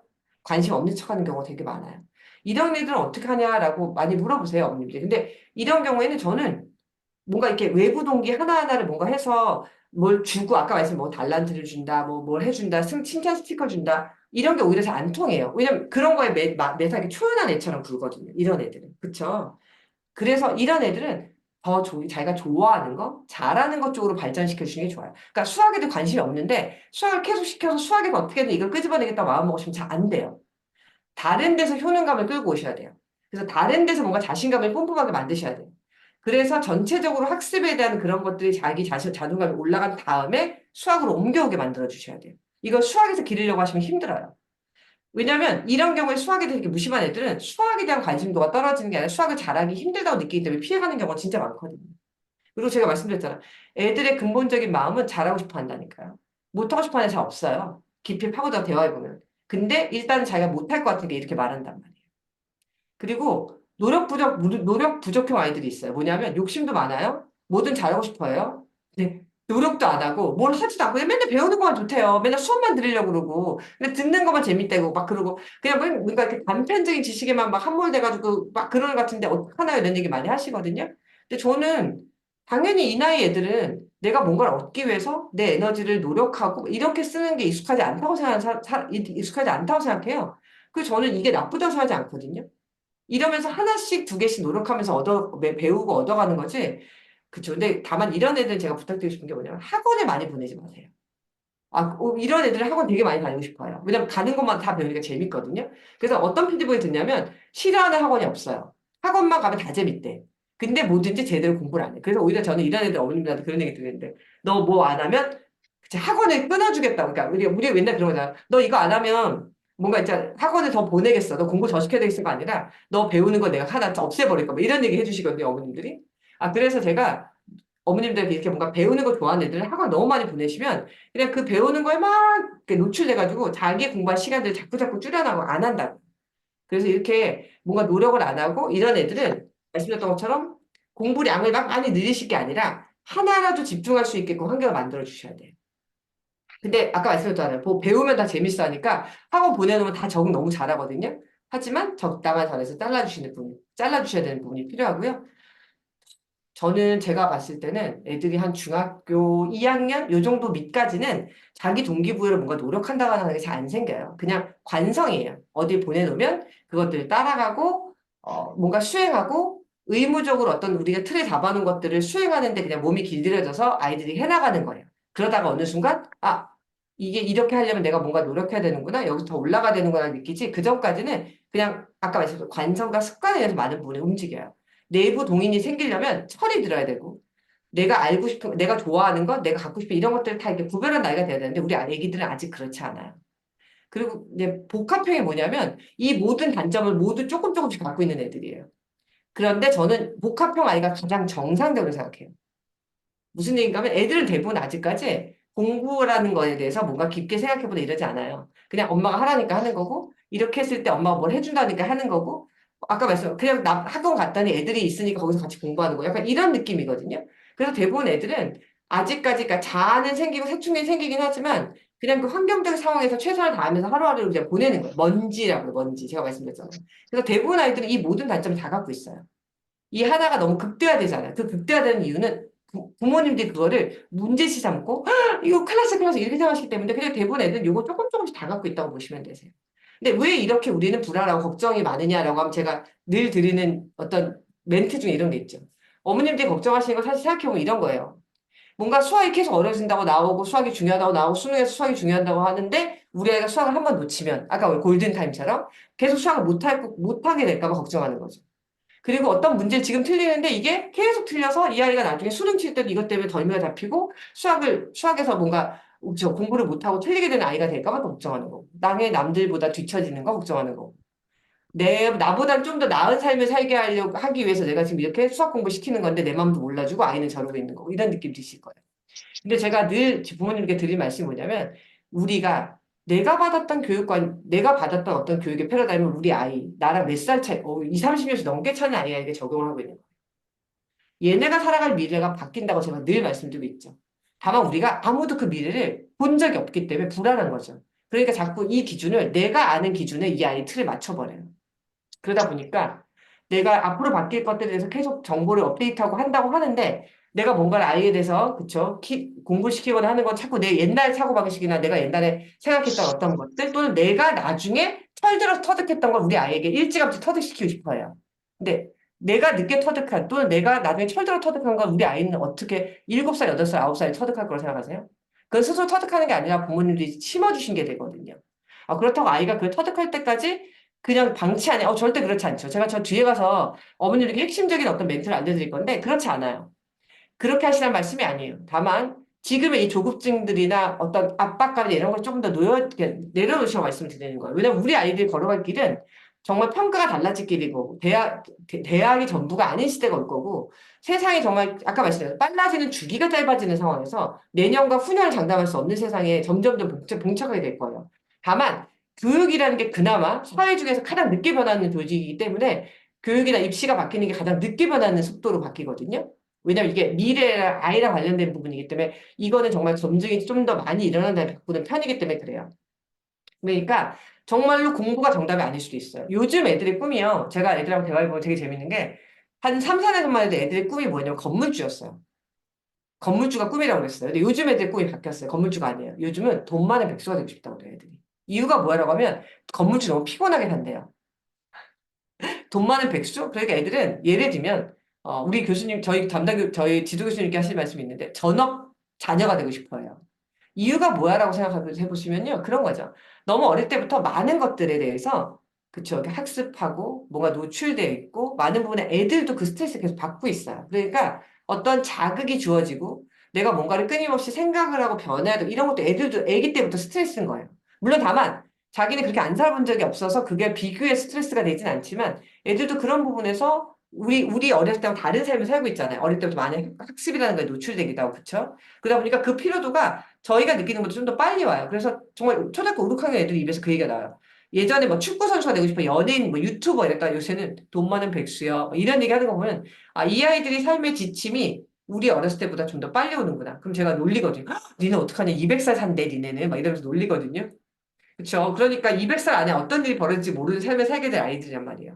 그래서 제가 늘 초등 어머님들께 부탁드리는 당부 말씀이 있어요. 얘네는요, 아직 이 주종목이 정해지지 않은 운동선수와 비슷한 개념으로 보시면 되세요. 어떤 필드에 나가서 어떤 선수, 그러니까 꼭 선수로 살지 않을 수도 있죠. 어떤 선수가 될지 몰라요. 그래서 우리가 해야 될 가장 중요한 게 뭐냐고 보시면 저는 늘 말씀드리는 공부 기초 체력이다. 초등 때 딴 거 필요 없다라고 말씀드리는데 그중에 딱 두 개만 골라드리면 그거예요. 공부 습관과 자아 효능감이에요. 공부 습관이 뭐야? 라고 물으시면 공부 습관은 말 그대로 그런 거죠. 꾸준함. 앉아서 집중하는 태도. 근데 이게 아까 말씀드린 하루아침에 만들어지지 않아요. 그러면요. 많은 루틴들. 얇은 먼지가 쌓여서 큰 돌이 되는 것처럼 하루하루의 지속성. 오늘 좀 실패했어도 내일 다시 할 수 있는 부분들. 그 꾸준함. 자리에 앉아서 오늘은 5분이었고 내일은 6분이 되는 그 부분. 그 엉덩이 힘. 그런 것들을 계속 길러낼 수 있게 해주셔야 돼요. 앉아봤어야 그것도 시간이 늘어나요. 한 번도 책상에 안 앉아 본 애가 갑자기 어느 날 마음을 먹었어요. 나는 이제 대학을 갈 거야. 수능에서 뭐 몇 점 올리고 뭘 해보겠어. 걔네들은 뭐 하다가 말아요? 계획만 세우다 끝나요. 앉아서 이 2시간, 3시간 몰입해서 자기 공부를 쌓아본 적이 없기 때문에. 제가 이 부분에 대해서 어머님들께 드릴 말씀이 있어요. 공부할 때 되면 하겠죠라고 해요. 공부할 때 되면 하고 싶어요, 애들은. 제가 이제 이번에 논문 때문에 많은 이 초중고 애들을 대학생까지 만담해보면서 느낀 건요. 중고등학교 애들 다 대화해보면 공부 잘하고 싶어요. 다 수학 공부를 해야 된다고 생각해요. 아무도 그거에 대해서 공부 안 해도 되는데요? 상관없어. 이렇게 얘기하는 애들 아무도 없어요. 엄마한테는 비록 그렇게 얘기할지 몰라도 저 같은 타인을 만났을 때는 자기 스스로 이미 그런 것들에 대해서 많은 부분에 이렇게 내면에 있어요. 잘하고 싶어하고 노력해야 된다고는 아는데 다만 그게 몸에 배어있지 않기 때문에 어떻게 될지 모르고 어디서 시작할지 모르는 거예요. 그러니까 아이들은 학원에 의존하고 학원에 가는 게 공부라고 생각하면서 착각하는 거죠. 그런데 어쨌든 자리에 앉아서 진득하니 뭔가를 해결해보고 자기가 그걸 해서 자아효능감, 성취가 되고 변하고 내가 A였다가 B가 되고 B였다가 C가 되고 내가 실패했었는데 다음번에 도전해서 성공해보고 하는 것들이 몸에 배고 그 습관들이 계속 쌓이면서 내가 공부를 하려고 마음먹었을 때 해지네? 할 수 있구나? 내가 저번에 이거 못했는데 이제 배워서 해보니까 했네, 됐네. 이 부분이 되게 중요해요. 그래서 제가 있잖아요. 아이에게 적당한 부분에서는 네가 이렇게 해보자고 그랬어. 우리 이렇게 했어. 어떻게 됐어. 이런 것들을 계속 점검해 주시는 게 필요한 게 애들도 알아야죠. 내가 지난번에 이렇게 봤는데 실패했어? 이번에 이렇게 바꿔봐야지. 이런 부분들이 필요해요. 인간은 누구나 그쵸. 자아가 생기죠. 근데 그 자아가 반드시 그 우리가 꼴 부린다고 얘기하는 것처럼 막 그런 것만 자아가 아니에요. 내 스스로 내가 어떤 사람인지 알고 내가 어떻게 해야만 이걸 성공시킬 수 있고 내가 이렇게 해보니까 사실은 이런 부분에 많은 부분 애들은 거짓말도 이렇게 합니다. 저번에 엄마한테 이렇게 말했는데 엄마가 안 속았어. 다음번에 이렇게 얘기해볼까? 반대로 이렇게 했더니 엄마가 잘 속았어. 다음번에 또 다른 방법으로 나는 거기서 똑같은 방법을 한 번 더 써먹는다. 이런 부분도 애들은 훈련하고 연습하면서 올라오거든요. 뭐든지. 우리는 그렇게 계속 훈련되어지는 애들을 키우고 있는 거거든요. 그러니까 이 습관, 요 두 개를 초등 때 길러줄 가장 중요한 덕목으로 생각하시면 되세요. 수학 실력, 어마무시한 수학 실력? 물론 뭐 선행 학습 어디까지 빼나든 이런 거는 두 번째 문제예요. 그런 것들은 생각보다 저런 것들이 잘 잡혀 있으면 그 다음에 아이 스스로 발동이 걸리고 또는 환경이 그렇게 돼야만 되는 상황이 됐을 때 뽑아져 나와요. 근데 그게 안 갖춰져 있으면 내 마음만 급해져요. 그렇기 때문에 아기 때부터 이런 부분들을 조금씩 유도시켜놔. 오늘은 요렇게, 다음 학기에는 요렇게 이런 부분인 거죠.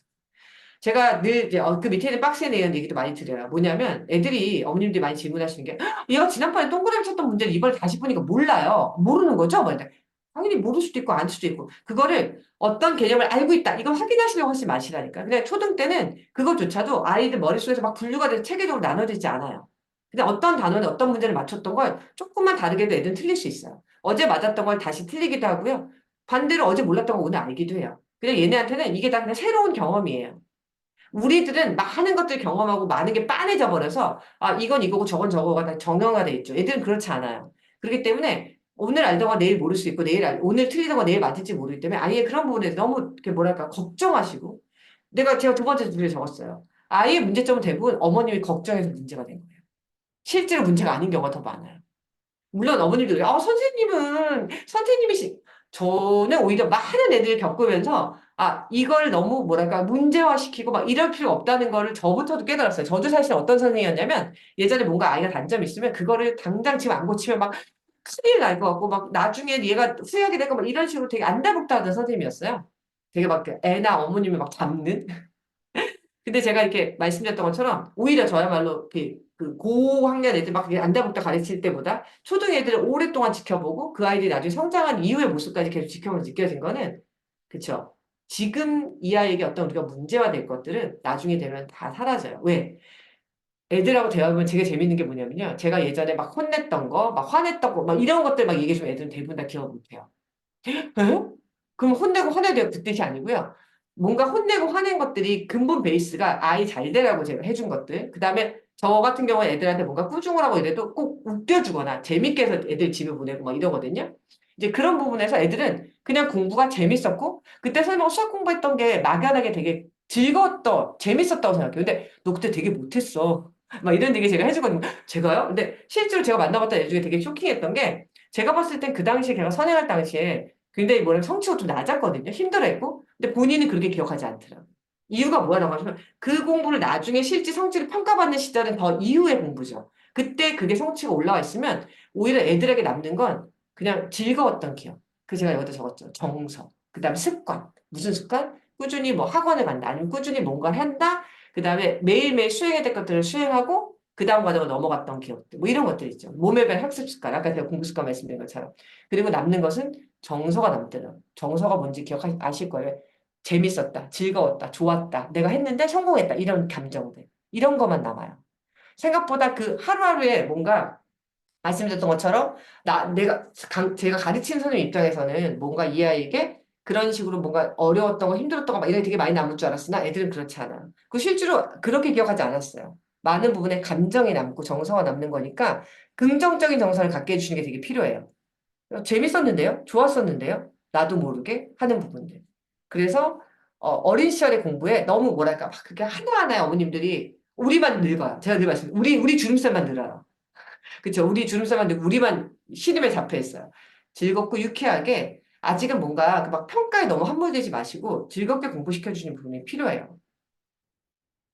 제가 이제 그 전에 사전에 받았던 Q&A 중에 이런 게 있었어요. 뭐냐면 초등학교 4학년 아이가 분수의 덧셈 뺄셈이 상위 2학기 과정이 있거든요. 되게 잘하길래 난 다 이해한 줄 알고 있는데 분수 개념 문제를 문장제로 해보니까 분수가 왜 나왔는지 분수의 원리가 뭔지 뭐 이런 걸 제대로 이해 못하고 있는 것 같다는 느낌이 많이 들었다는 거죠. 그러니까 이 진도는 나갔는데 예전 거 다시 물어보면 기억을 못하는 경우 이게 어떤 걱정이 되시는 부분이 있을 거예요. 근데 약간 이런 부분이 있어요. 4학년 2학기에 나오는 분수가 유독이 그런 걸 묻지 않아요. 무슨 얘기인가 하면 우리가 원래 분수의 개념은 전체 부분을 나타내는 게 분수의 개념이었죠. 근데 상위 2학기 분수는 유독이 뭐야? 연산적인 분수에 함몰돼 있어요. 대분수를 가분수로 바꾸고 분수끼리 더하고 빼고 근데 분모는 똑같고 그냥 양적으로 계산하는 것. 측정 영역이라고 보시면 되세요. 그러다 보니까 말씀드렸던 것처럼 근본적인 분수 있죠. 그 분수를 약간 두 갈래로 갈라지거든요. 단위가 있는 분수와 단위가 없는 분수로 갈라지면서 단위가 없이 어떤 비율적으로 느껴지는 부분에 대한 분수가 좀 더 애들한테 개념적으로 어려워요. 연산적인 분수가 좀 더 쉬워요. 그래서 이 아이가 기계적으로 연산을 하고 상위 2학기의 분수 연산들이 아까 말씀드렸던 그런 패턴을 딱 익숙하게 만들면 굉장히 성취도가 높게 나올 수 있거든요. 그러다 보니까 오히려 개념적인 분수를 까먹을 수 있는 거예요. 근데 이 개념적인 분수가 언제 다시 나오냐라고 하면 비화 비율 가면 다시 나오기 시작해요. 그래서 비화 비율 갔을 때는 지금 상위 2학기에 쓰였던 분수가 나오는 게 아니에요.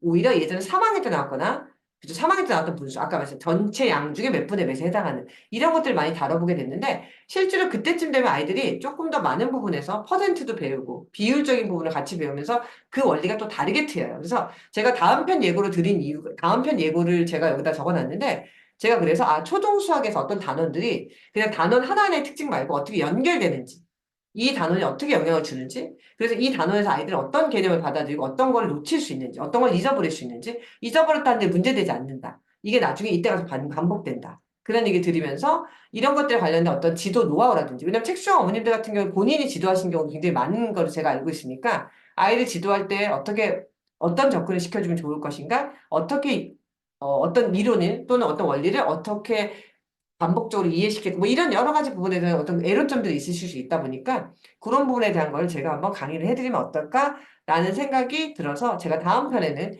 이 강의 계획을 잡으려고 지금 계획을 세우고 있고요. 그 다음에 더 다음번에는 책 수정하기 초반에 해야 되겠구나. 끝무리하지 말아야 되겠구나. 이런 생각이 이번에 정말 절실하게 들었고요. 말씀드렸던 것처럼 아이들이라는 건 어떤 단원을 배우고 뭘 했어도 예전에 배웠던 것들을 까먹을 수 있어요. 충분히. 그리고 초등수학이 감사하게도 약간 나선형 구조로 되어 있다 보니까 하다 보면 여기서 배웠던 게 저기서 다시 쓰이면서 그때 놓쳤던 어떤 개념이 여기 다시 나오기도 하고 그래요. 그러니까 그 전에 놓쳤던 거가 다 끝이라서 여기서 뭔가 막힌다라고 하는 것들보다는 놓쳤던 것들이 여기 덮여지는 부분이 있을 거라 그 부분에 대해서 너무 이렇게 걱정하지 않으셔도 돼요. 저는 항상 말씀드려요. 초등 수학에서 우리가 그냥 아까 제가 공부 습관 이런 거 말고 초등 수학의 어떤 내용적인 거에서 내가 해야 될 건 딱 두 가지다. 분수나 소수나 자연수의 어떤 연산을 왜냐면 나중에 한계에 올라갔을 때 결국에 마지막에 우리나라 수학은 결론을 내야 되기 때문에 그런 분소수의 어떤 연산들, 자연수 연산들을 내가 원하는 연산, 더하기 빼기 곱하기 나누기를 해낼 수 있느냐 하는 부분, 기술적인 것과 두 가지, 두 번째, 문제를 봤을 때 이걸 더해야 될지 뺄지 곱할지 나눠야 될지를 생각할 수 있는 능력. 그 두 개면 된다.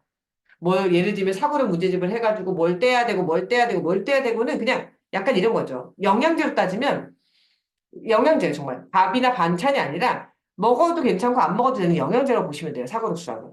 근데 사고력 수학이 사실 좀 재밌어요. 교과 수업보다는. 그리고 제가 그런 말씀도 많이 드려요. 교과 수학을 어느 정도 경지에 오른 애는 사고력 수학을 시켜보면 더 이해를 잘한다고. 그러니까 우리는 지금 교과 수학을 잘하기 위해서 사고력을 시키죠. 근데 사고력 쪽 문제들이 훨씬 더 어려워요. 그 문제의 전략적 문제들이. 오히려 교과가 어느 정도 쌓인 다음에 풀리면 좀 쉽게 내려다볼 수 있는 부분이 있어요. 근데 다만 이게 길이 약간 다르다 보니까 이런 부분을 재미없어 하는 애들은 교과학 문제만 풀고 싶어 하는 애들이 있어요. 반대로 그런 사고력적인 문제들, 약간 좀 이렇게 교과에 나오지 않는 문제만 풀고 싶어 하는 애들 유형이 있어요. 그 두 가지가 갈라지는 부분이 있어서 둘 다를 다 풀면 좋겠는데 그렇지 않은 부분이 있어서 아쉽긴 하지만 제가 늘 말씀드린 사고력 문제를 못 푼다고 아이가 나중에 교과학 문제를 못 푸냐? 절대 그렇다고 생각하지 않아요. 거기 나오는 문제 해결 전략은 당연히 초등 교과 과정에 모두 들어있어요. 왜? 초등 교과서 만든 사람들이 바보가 아니거든요. 다만 그렇게 주제별로 사고력 문제집처럼 주제별로 섹터를 빼내지 않았을 뿐인 거예요. 그러니까 교과를 공부를 잘하다 보면 그거 다 덮어진다는 부분 당연히 말씀을 드리고요. 선후 관계에서는 아이의 어떤 선호도에서 우리 아이는 좀 더 교과학을 잘하는 것 같으면 교과학을 많이 풀리세요. 학년 높이세요. 그러다 보면 사고력의 많은 부분이 덮여지고요. 우리 아이는 교과학 문제집보다 사고력 문제집이 난데 그럼 사고력도 많이 풀리세요. 그러다가 나중에 어느 정도 교과를 덮으면 또 교과가 덮여지는 부분이 있어요. 우리는 항상 못하는 걸 잘하게 하고 싶어 하죠. 근데 애들은 잘하는 걸 더 잘하게 만드는 게 더 쉽거든요. 못하는 걸 더 잘하게 만들기 위해서 노력하는 에너지가 애들 초등학교 애들이 그걸 잘 못 써요, 아직은. 그러다 보니까 잘하고 좋아하는 걸 많이 시키다 보면 초등 전체가 덮여지는 부분도 생길 거니까 너무 이렇게 못하는 걸 연연하지 않으셔도 된다는 거 말씀을 드릴게요. 자, 그 다음에 제가 말씀드렸던 것처럼 지금이라도, 11시 벌써 넘었네요. 뭔가 평소에 궁금했던 게 있으시면 채팅으로 간략하게 남겨주시면 제가 빠르게 답변 드리고 마무리하는 걸로 방향을 잡아볼게요. 네, 잠시 그 질문 생각하시는 동안에, 다음번 이제 1월 학기부터는, 책 수용 전체 매니징을 그 3년 동안 제가 해왔는데, 그게 아니라 이제, 저보다는 더 역량이 뛰어나신 수학 선생님이신, 프로도 코치님께서 진행하실 예정입니다. 그래서, 이 자리를 통해서 한번 인사드리는 자리를 마련했고요. 잠깐 한번 인사하시겠어요? 안녕하세요. 그, 요 추천 제거 제가 잠깐 하겠습니다. 네. 네. 네, 프로도 안녕하시면 안 코치님께서, 하셨어요. 안녕하시면 네, 하셨어요. 네? 안녕하세요 진짜 하셨어요. 안녕하셔야만 하셨네요. 잘 부탁합니다도 안 하셨어. 안녕하세요 네, 하셨어. 네, 어떡해. 이분이 프로도 코치님이십니다. 네. 그리고 오늘 좀 늦게까지 계속 나가지 않으시고 20분 정도 끝까지 남으셨는데, 이해준 대표님께서 원하시는 질문에 대한 답은 아마 다 해주실 것 같으니까요. 채팅으로 저한테 보내주셔도 되고, 문제 없다 그러면 전체 공유해 주셔도 되니까요. 뭐, 질문해 주시면 답변 드리도록 하겠습니다. 네, 그리고 여기 3학년 아이인데 새로운 문제를 보면 생각하지 않으려고. 대부분 초등학교 3학년이 그렇습니다, 어머니. 네, 설명해주고, 네, 문제를 알려주면 유사 문제는 잘 풀어요. 네, 그러니까 학습력은 좋다는 얘기예요. 네, 아이가 시간이 걸려도 문제 풀 실마리를 찾았으면 하는데 늘 모르겠다고 포기해요. 왜냐면 엄마가 가르쳐 주니까요. 이런 애들은 엄마가 가르쳐주지 않는 환경에 넣어놓으시면 달라져요. 근데 지금은 엄마가 만병통치약인데 그쵸? 찡찡거리다 보면 엄마가 알려주는데 당연히 새로운 문제 고민하지 않으려고 그러죠. 그리고 애들은 새로운 문제를 고민하는 걸 좋아하는 애들이 있고요. 아는 문제를 잘 풀고 싶어 하는 애들이 또 있어요. 근데 새로운 문제를 고민하는 걸 즐기는 애들은 정말로 그냥 정말 이런 문제나 퀴즈 같은 걸 좋아하는 애들이 있고요. 그다음에 새로운 문제가 자기한테는 정말 다 낯선 문제 같고 너무 어렵다고 느껴지는 애들은 새로운 문제에 도전하고 싶어 하지 않고 잘 가르쳐주면 그걸 배워서 하고 싶어 하죠. 근데 저는 지금 뭔가 생각하는 힘이 약한 거에 대해서는 이 문제집으로 이거 극복하시면 안 돼요. 그냥 이런 애들은 제가 늘 말씀드리지만 그냥 딴 데로 옮겨가셔야 돼요. 그러니까 책을 많이 읽게 하신다거나 그냥 다른 쪽으로 접근하셔야 되지 이게 안 된다고 초등학교 때 이걸 함몰 하시면 여기에 함몰돼서만 이걸 시키신다고 이게 좋아지지 않아요. 초등 애들은. 오히려 그걸 싫어하게 만들어요. 나 어려운 문제 엄마 자꾸 생각하는 싫어. 근데 차라리 이런 애들은 아까 말씀드렸던 것처럼 오히려 학원 같은 데 넣어서 선생님이 이거 생각해야 된다고 했고 뭐 이렇게 뭐 이런 식으로 유도했다 그러면 오히려 더 잘할 때가 있어요. 특히 여자애들 같은 경우에는요. 남자인지 여자인지 모르겠는데 여학생들 같은 경우에는 약간은 그런 사회적인 자아가 좀 더 많이 발달해서 생각보다 엄마 앞에서 하는 행동과 학원이나 학교에서 하는 행동이 좀 되게 다를 수가 있어서 오히려 그런 부분에서 그런 동기부여가 돼서 생각하는 경우도 있기도 하고요. 근데 이거는 제가 아이가 어떤 유형으로 정말 생각하는 걸 싫어하는 건지 진짜 어려운 걸 생각하기 싫어하는 건지 정확히 모르겠는데 말씀드렸던 것처럼 제가 딱 느꼈을 땐 그런 거죠. 엄마가 설명해 주는 게 편하고 좋은 거예요. 그게 잘 이해도 되고. 그러니까 당연히 자기가 생각하는 것보다 좋으니까 그 방법을 선택하는 거고, 요 나이는요, 어머님, 아직은 자기 힘으로 생각해낼 수 있는 재료가 별로 없어요. 그래서 많이 배워야 돼요. 많이 배우고 알게 돼야 스스로 생각하는 힘도 생겨요. 그러니까 저는 알려주시는 거에 대해서 너무 그렇게, 뭐랄까, 막 걱정하시거나 이러지 않아도 된다고 생각해요. 저도 경심애들 수업하면서도 어느 정도 일정 수준 되면 포기하라고 그래요. 애들이 막 더 생각해보겠다는 애들이 생기는데, 내가 봤을 때 네 머리에 나올 게 끝, 여기서 끝. 그러니까 물론 생각 시간 줬죠, 충분히. 근데 더 이상 하는 게 짐 빠질 때가 있어요. 그럼 선생님 알려줄 테니까 잘 배우고 그 다음에 더 발전을 딴 거 생각해보자. 이렇게 돌려내거든요. 그런 부분이 있으니까 너무 거기에 이렇게 걱정 안 하셔도 되는 부분이 있고요. 예비 초이는 연산진도 아이가 편하게 한다면 그럼요. 쭉쭉 나가셔도 돼요. 저는 연산에 대해서 물론 원리를 알고 나가는 거 당연히 원리 설명해 줄 거라 생각하는데 아이들 중에 연산 그 다음 거 궁금해하는 아이들 있어. 그 다음 뭐야? 뭐 어떻게 돼? 이런 아이들을 말리지 마시라고 말씀드려요. 그냥 나갈 수 있는 한 계속 나가시라고 말씀을 드려서 최종 교수 5학년도 이해하기 힘든 건데 2학년 아이가 그걸 이해한다는 건 이런 아이들 이제 재밌는 거예요. 연산이 정말 그 다루고 이런 게 시키셔도 돼요. 교과 전혀 안 하고 사고력 문제집과 추학동화 수업만 하고 있어요. 아직은 그래야 되는 당연하죠. 초등학교 1학년인데 책 많이 읽히세요. 뭐 제가 이거는 저희 학원이 책을 좋아하는 학원이라서 책 많이 읽히세요가 아니라 그냥 정말 글을 읽는 힘이 모든 정말 많은 이해력과 많은 지식과 그런 것들을 다 결정해 버려요. 정말. 근데 물론 책 읽는 거 안 좋아하는데도 문제 잘 푸는 애들이 있긴 해요. 근데 책을 읽는 걸 좋아하는 애들은 거기서 많은 걸 터득하고 뭔가 능력이 배양되거든요. 사고력 문제집하고 수학동하면 무시죠. 근데 이제 1학년 애들 중에서 요새는 뭐 중등을 나간다, 초1이 뭘 시작해야 된다, 뭐 이런 얘기가 있는데 제가 아까 양극화라고 말씀드렸죠. 그러니까 그렇게 나가는 게 되는 아이가 있어요. 제가 늘 어머님들에게 얘기 드려요. 수학 선행을 해보면 얘가 지금 선행을 해도 되는 아이냐 아니냐를 많이 물어보세요. 근데 제가 그래요. 안 되는 아이면 포기시키실 건가요? 그러니까 어머님들이 뭔가 시작하셨을 때는 안 되면 포기하겠다는 마음이었으면 시작하지 말았어야 돼요. 나는 얘가 안 되는 아이였어도 얘를 시키겠다는 마음으로 시작하셔야 되는 거예요.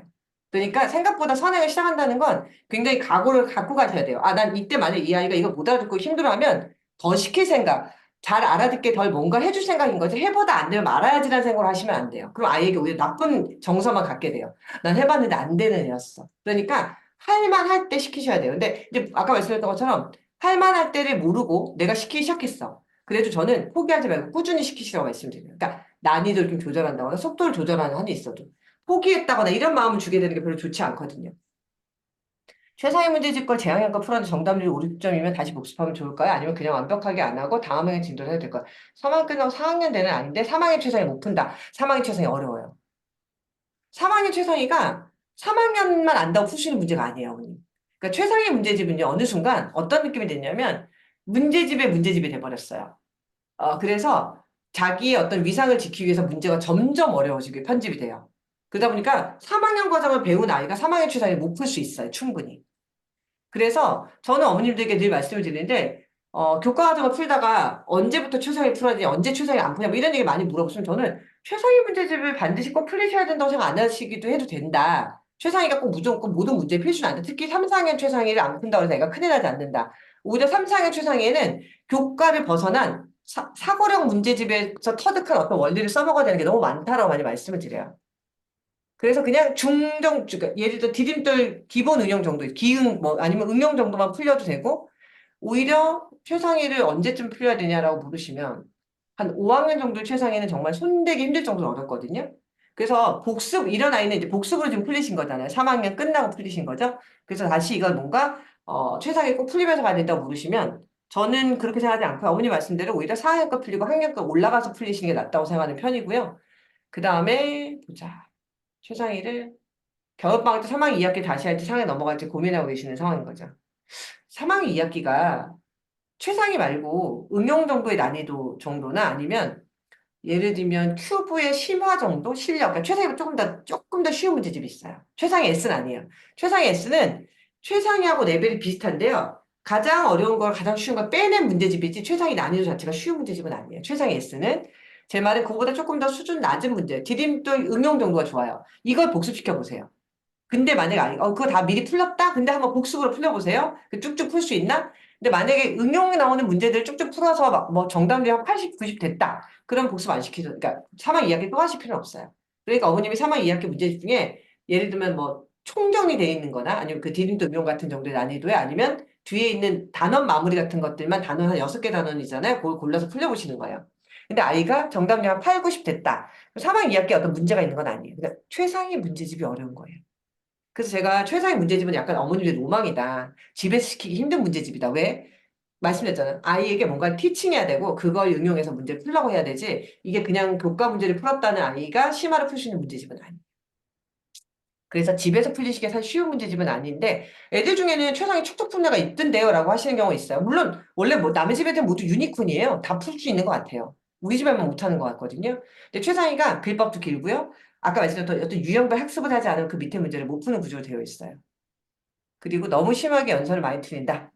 연산을 많이 틀린다. 이게 최상위에서 틀린다는 뜻이신 것 같아요. 3학 2학기에 나오는. 근데 3학 2학기 연산이 사실 그렇게 많이 심하게 어려운 연산은 4학년 1학기가 진짜 연산이 어렵거든요. 4학년 1학기 연산이. 3학년 2학기 연산에서 틀리시는 부분이 4학년 1학기에서 고스란히 튀어나올 수 있어요. 3학년 2학기를 잘 단도리 하신 다음에 4학년 1학기로 갈 것인가? 아니면 4학년 1학기 연산을 하면서 3학년을 덮을 것인가의 문제를 주로 볼 수 있는데 일단 4학년 한번 시작해 보세요. 대신에 좀 천천히 하세요. 한 번에 너무 많이 하지 마시고. 그래서 예를 들면 거기서 세 자리 곱하기 두 자리를 터득하면 두 자리 곱하기 한 자리는 저절로 되는 거죠. 예를 들면. 또는 여기서 0.15 더하기 0.28 할 수 있는 얘가 되면 4학년에서 밑에 0.1 더하기 0.2는 괜찮은 거죠. 근데 이런 애들이 연산을 많이 틀리는 이유 중에는 성질이 급했을 수도 있어요. 언니. 그러니까 마음이 급한 애들이 있어요. 그러니까 막 빨리 하고 싶어 하는. 그러면 정말 3이 4로 보이고 뭐 5가 6으로 보이고 막 이래요. 그러니까 마음이 급한 건 아닌가라는 부분 한번 고민해 보시는 것도 돼요. 아까 말씀드렸던 여러 개 하고 싶으신 거잖아요. 그러지 마시고 저는 4학년 1학기 연산을 마스터하신다는 생각으로 공부해 보시는 걸 추천해요. 왜냐면 4학년 1학기가 전체적으로 정말 연산 베이스예요. 아무리 사고력이 좋아도 4학년 1학기에 연산들이 잘 안 돼 있으면 4학년 1학기가 생각보다 점수가 잘 안 나와요. 그래서 4학년 1학기를 선행학습을 하는 연산책 같은 걸 선택하셔서 하시는 걸 추천해 드릴게요. 여기 누구 어머님이시죠? 삼성, 이름은 안 적히고요. 어머님한테 말씀드리는 거고요. 주님 마음은 교과 방학에 시켜야 할까요? 교과를 방학에 시켜야 할까를 물어보신 것 같은데 방학에 꼭 교과 시켜야 되나? 그러니까 저는 한 3학년 정도까지는 학교 공부 정도도 충분하다고 생각하는 입장이고 언제쯤 선행을 시키면 좋을까를 많이 물어보시면 저는 4학년 정도 됐을 때부터 많이 11살, 12살 이때를 많이 말씀을 드려요. 더 늦으면 아까 말씀드렸던 어떤 공부 습관 잡는 부분에 확 놓쳐지는 부분이 있어서 뭐 10살, 11살 요때 아니면 최고로 늦으면 한 12살 정도 때는 시키시는 게 필요한 것 같고 사실 이것도 되게 중요한 게 요즘 애들 분위기가 그래요. 그 나이 때 선행 안 하는 애들 잘 없어서 애들끼리도 너 뭐 하니 안 하니 이런 걸로 대화를 많이 하는데 그게 뭐 그렇게 중요하다고 근데 중요해 애들끼리는. 저 나이 또래는 친구 관계가 너무 중요한 나이라서 남들 다 하는데 나만 안 하는 거 되게 애들이 별로 안 좋아하고요. 그러니까 나만 뭔가 독창적인 것보다 남들 다 하는 건 하고 싶어 하는 경우도 있으니까 그때쯤에는 방학 때 애들하고 같이 학원을 보내시는 것도 나쁘지 않아요. 그다음에 학년제 문제집과 문제집 어떤 게 좋은지 이건 아까 해주신 거고 영어는 잘하고 프라이드가 강한데 수학은 안 하고 싶어 하고 네네네 저는 영어를 잘하고 프라이드가 강하다 이거 되게 중요한 거라고 생각해요. 수학을 잘하는 애 중에 생각보다 영어 되게 못하는 애들 되게 많아요. 그러니까 영수 밸런스가 다 맞는 애들도 있지만 그러니까 영어하고 수학하고 어머니 공부를 잘할 수 있는 어떤 메커니즘 자체가 뇌를 쓰는 구조가 달라요. 그러다 보니까 수학을 싫어하고 영어를 되게 잘하고 언어적으로 발달할 수 있는 게 충분히 이 아이의 입장에서 이해가 돼요. 이런 애들 수학을 너무 일찍 시키시는 거 권하진 않아요. 근데 안 시키실 수는 없는 것도 당연히 맞죠. 왜냐면 점점 자기 좋아하는 것만 계속 하고 싶어 할 테니까. 보통 말씀드렸던 것처럼 이제 그때는 5학년 정도 때 여자애잖아요. 이런 애들은 생각보다 친구들이 대부분 다 공부를 하기 시작하고 수학학원 다니기 시작할 때 같이 이렇게 보내주시는 게 나아요. 왜냐면 정말 남자애들보다 여자애들, 이 남자애들은 옆에서 오는 공차애가 내 친구예요. 여자애들은 나랑 비밀을 공유하고 나랑 단짝이고 나랑 같이 뭔가 같이 행동하는 애가 내 친구가 돼요. 그래서 애들 생각보다 고또래 때 친구가 학원들 다 갔어? 그럼 나도 갈래. 애들 공부하고 있어 나도 할래. 이런 거 되게 중요한 나이거든요. 그래서 차라리 집에서 어머님이 왜 안 하니 왜 이런 것보다는 어떤 일정한 학년이 될 때까지 그 자기 학년과 잘 이렇게 지금 3학년 2학기 디딤도 응용 80% 정도 요 정도 유지시키시다가 제가 학원 선생님에서 학원 보내라는 게 아니에요, 어머니. 왜 사람들이 돈 들여서 학원을 보내겠어요? 내가 못하니까. 뭐 공부를 못 가르쳐가 아니라 환경이라는 부분도 되게 중요해요. 그러니까 남들이 다 하네? 여기 있는 애들 다 하는가 보다? 이런 것도 애들한테 너무 중요한 부분인 거예요. 그래서 적당한 수준에, 적당한 시간이 됐을 때는 학원을 보내시는 것도 방법이에요. 그리고 밑에서 꽤 잘하실 것 같아서 이제 선행 좀 시키기 너무 싫어해서 어머님 여자애들하고는 감정이 틀어지시면 아무것도 못해요. 남자애들은 엄마가 오늘 죄송하지만 욕하고 혼내고 막 해서 막 하다가 좀 해서 엄마 나 배고파 이러고 오는 애들이 남자애들인데 여자애들은 이러다가 감정이 상해요 엄마랑. 그럼 어떤 일이 벌어져요? 그쵸. 이 금전적으로 엄마 나 싫어하잖아. 이런 말들을 하는 거예요. 그래서 여자애들하고는 공부시키시다 어느 순간 되면 안 되겠다, 안 되겠다. 약간 딱 거리 띄우셔야 돼요. 그러면서도 항상 힘들 때 엄마한테 달려오는 게 여자애들이긴 한데요. 3학년 정도부터 이제 그런 부분들이 나타나기 시작해서, 그쵸. 우리 맨날 얘기하잖아. 우리 학원 선생님들도 모두 얘기하잖아. 내가 열심히 남의 애를 가르쳐서 번 돈으로 나는 내 애를 또 다시 남의 선생님한테 맡긴다. 내 애는 못 가르쳐. 그런 얘기 저희도 하거든요. 연산만 선행으로 조금씩 시킬까요? 그쵸? 말씀드렸던 것처럼 어머님이 연산 좀 시켜주시고 저는 학원도 어머님이 너무 이렇게 막 알아보시고 강제로 이거보다는 친구들은 어디 다녀? 뭐 예를 들면 친구들은 공부 어떻게 하는 것 같아? 수학? 뭐 이랬을 때 너 예를 들어 누구누구 지금 뭐 하는 것 같은데 너도 거기 가볼래? 뭐 이런 식으로 약간 그런 그 아까 말씀드렸던 어떤 관계성 이런 것들을 이렇게 뭔가 아이에게 물어보시고 해보고 싶다 그러면 해보시고 생각보다 언니 정말 여자애들 농담 아니고요. 학원 선생님이 남자들 여자들 너무 좋고 재밌고 이런 거는 동기부여가 정말 많이 돼요. 진짜로. 그러니까 이게 제가 남녀를 더 분류하거나 폄하하려는 게 아니라 제가 이렇게 많은 애들을 겪어보고 이렇게 살아보다 보니까 이 정말 이게 남녀 사이의 뇌라기보다 뭔가 생각하거나 키워지는 부분에 하는 부분에서 다른 부분이 있더라고요. 근데 그게 나쁘다 좋다로 간다는 게 아니라 그걸 알고 파악해서 우리가 그걸 살려줄 수 있는 길들을 많이 모색해 주는 게 저는 낫다고 생각하는 입장이거든요. 그걸 이겨내고 막 무슨 뭔가 페미니스트가 아니라는 뜻이 아니라 막 반드시 남자와 여자를 차별 없애고 이런 쪽이 아니라 그냥 태어난 생물학적인 부분들이 무시할 수가 없더라고요. 그다음 인정할 게 인정하고 받아들일 거 받아들이고 그런 패턴으로 우리가 잘 활용해야 되잖아요. 근데 저는 여학생들 많이 봤을 때 3, 4학년 애들은 진짜 여자애들은 그 부분들이 많이 생기더라고요. 그리고 엄마하고 관계성에서 감정적으로 번지면 진짜 어머님도 너무 힘들어하세요. 근데 참으세요. 여학생들은 제가 늘 어머님들 말씀드려요. 중1에서 중2만 돼도 세상에 더할 나위 없는 친구가 돼요. 딱 정말 그 나이만 되면. 그 전까지 엄마한테 픽픽거리고 뭐 하고 하긴 하는데 그럼에도 불구하고 결국에는 내 마음 알아주고 내 편이 돼주는 게 여자 딸들이에요. 네. 그래서 근데 반대로 요 시기에 정말 저놈의 기집애 근데 진짜 내가 막 이러면서 속상한 일 진짜 많이 생겨요. 이제 슬슬 시작입니다. 네. 네. 요 정도로 마무리. 11시 반이에요. 네, 90분 됐어. 또 어떡해요. 짧게 하려고 했는데 안 돼, 안 돼. 하다 보면, 네. 저 진짜 한 6개월 만에 계속 공부만 하다가 현장에서 이렇게 어머님들 만나니까, 네. 흥분해서 막 너무 많은 말들 해드렸어요. 네. 요 정도 하고 오늘 강의를 마무리할까 합니다. 네, 네, 네. 네, 늦은 밤까지 고생 많으셨습니다. 네, 네, 다들, 네, 좋은 편안하게 밤 주무시고, 되세요. 연말연시 잘 보내시고, 네. 한 살 네, 더 새해 복 늙어서 많이 내년에 또 받으시고요. 뵙겠습니다. 네. 네, 1월 학기에서 감사합니다. 뵙겠습니다. 네, 네, 들어가세요.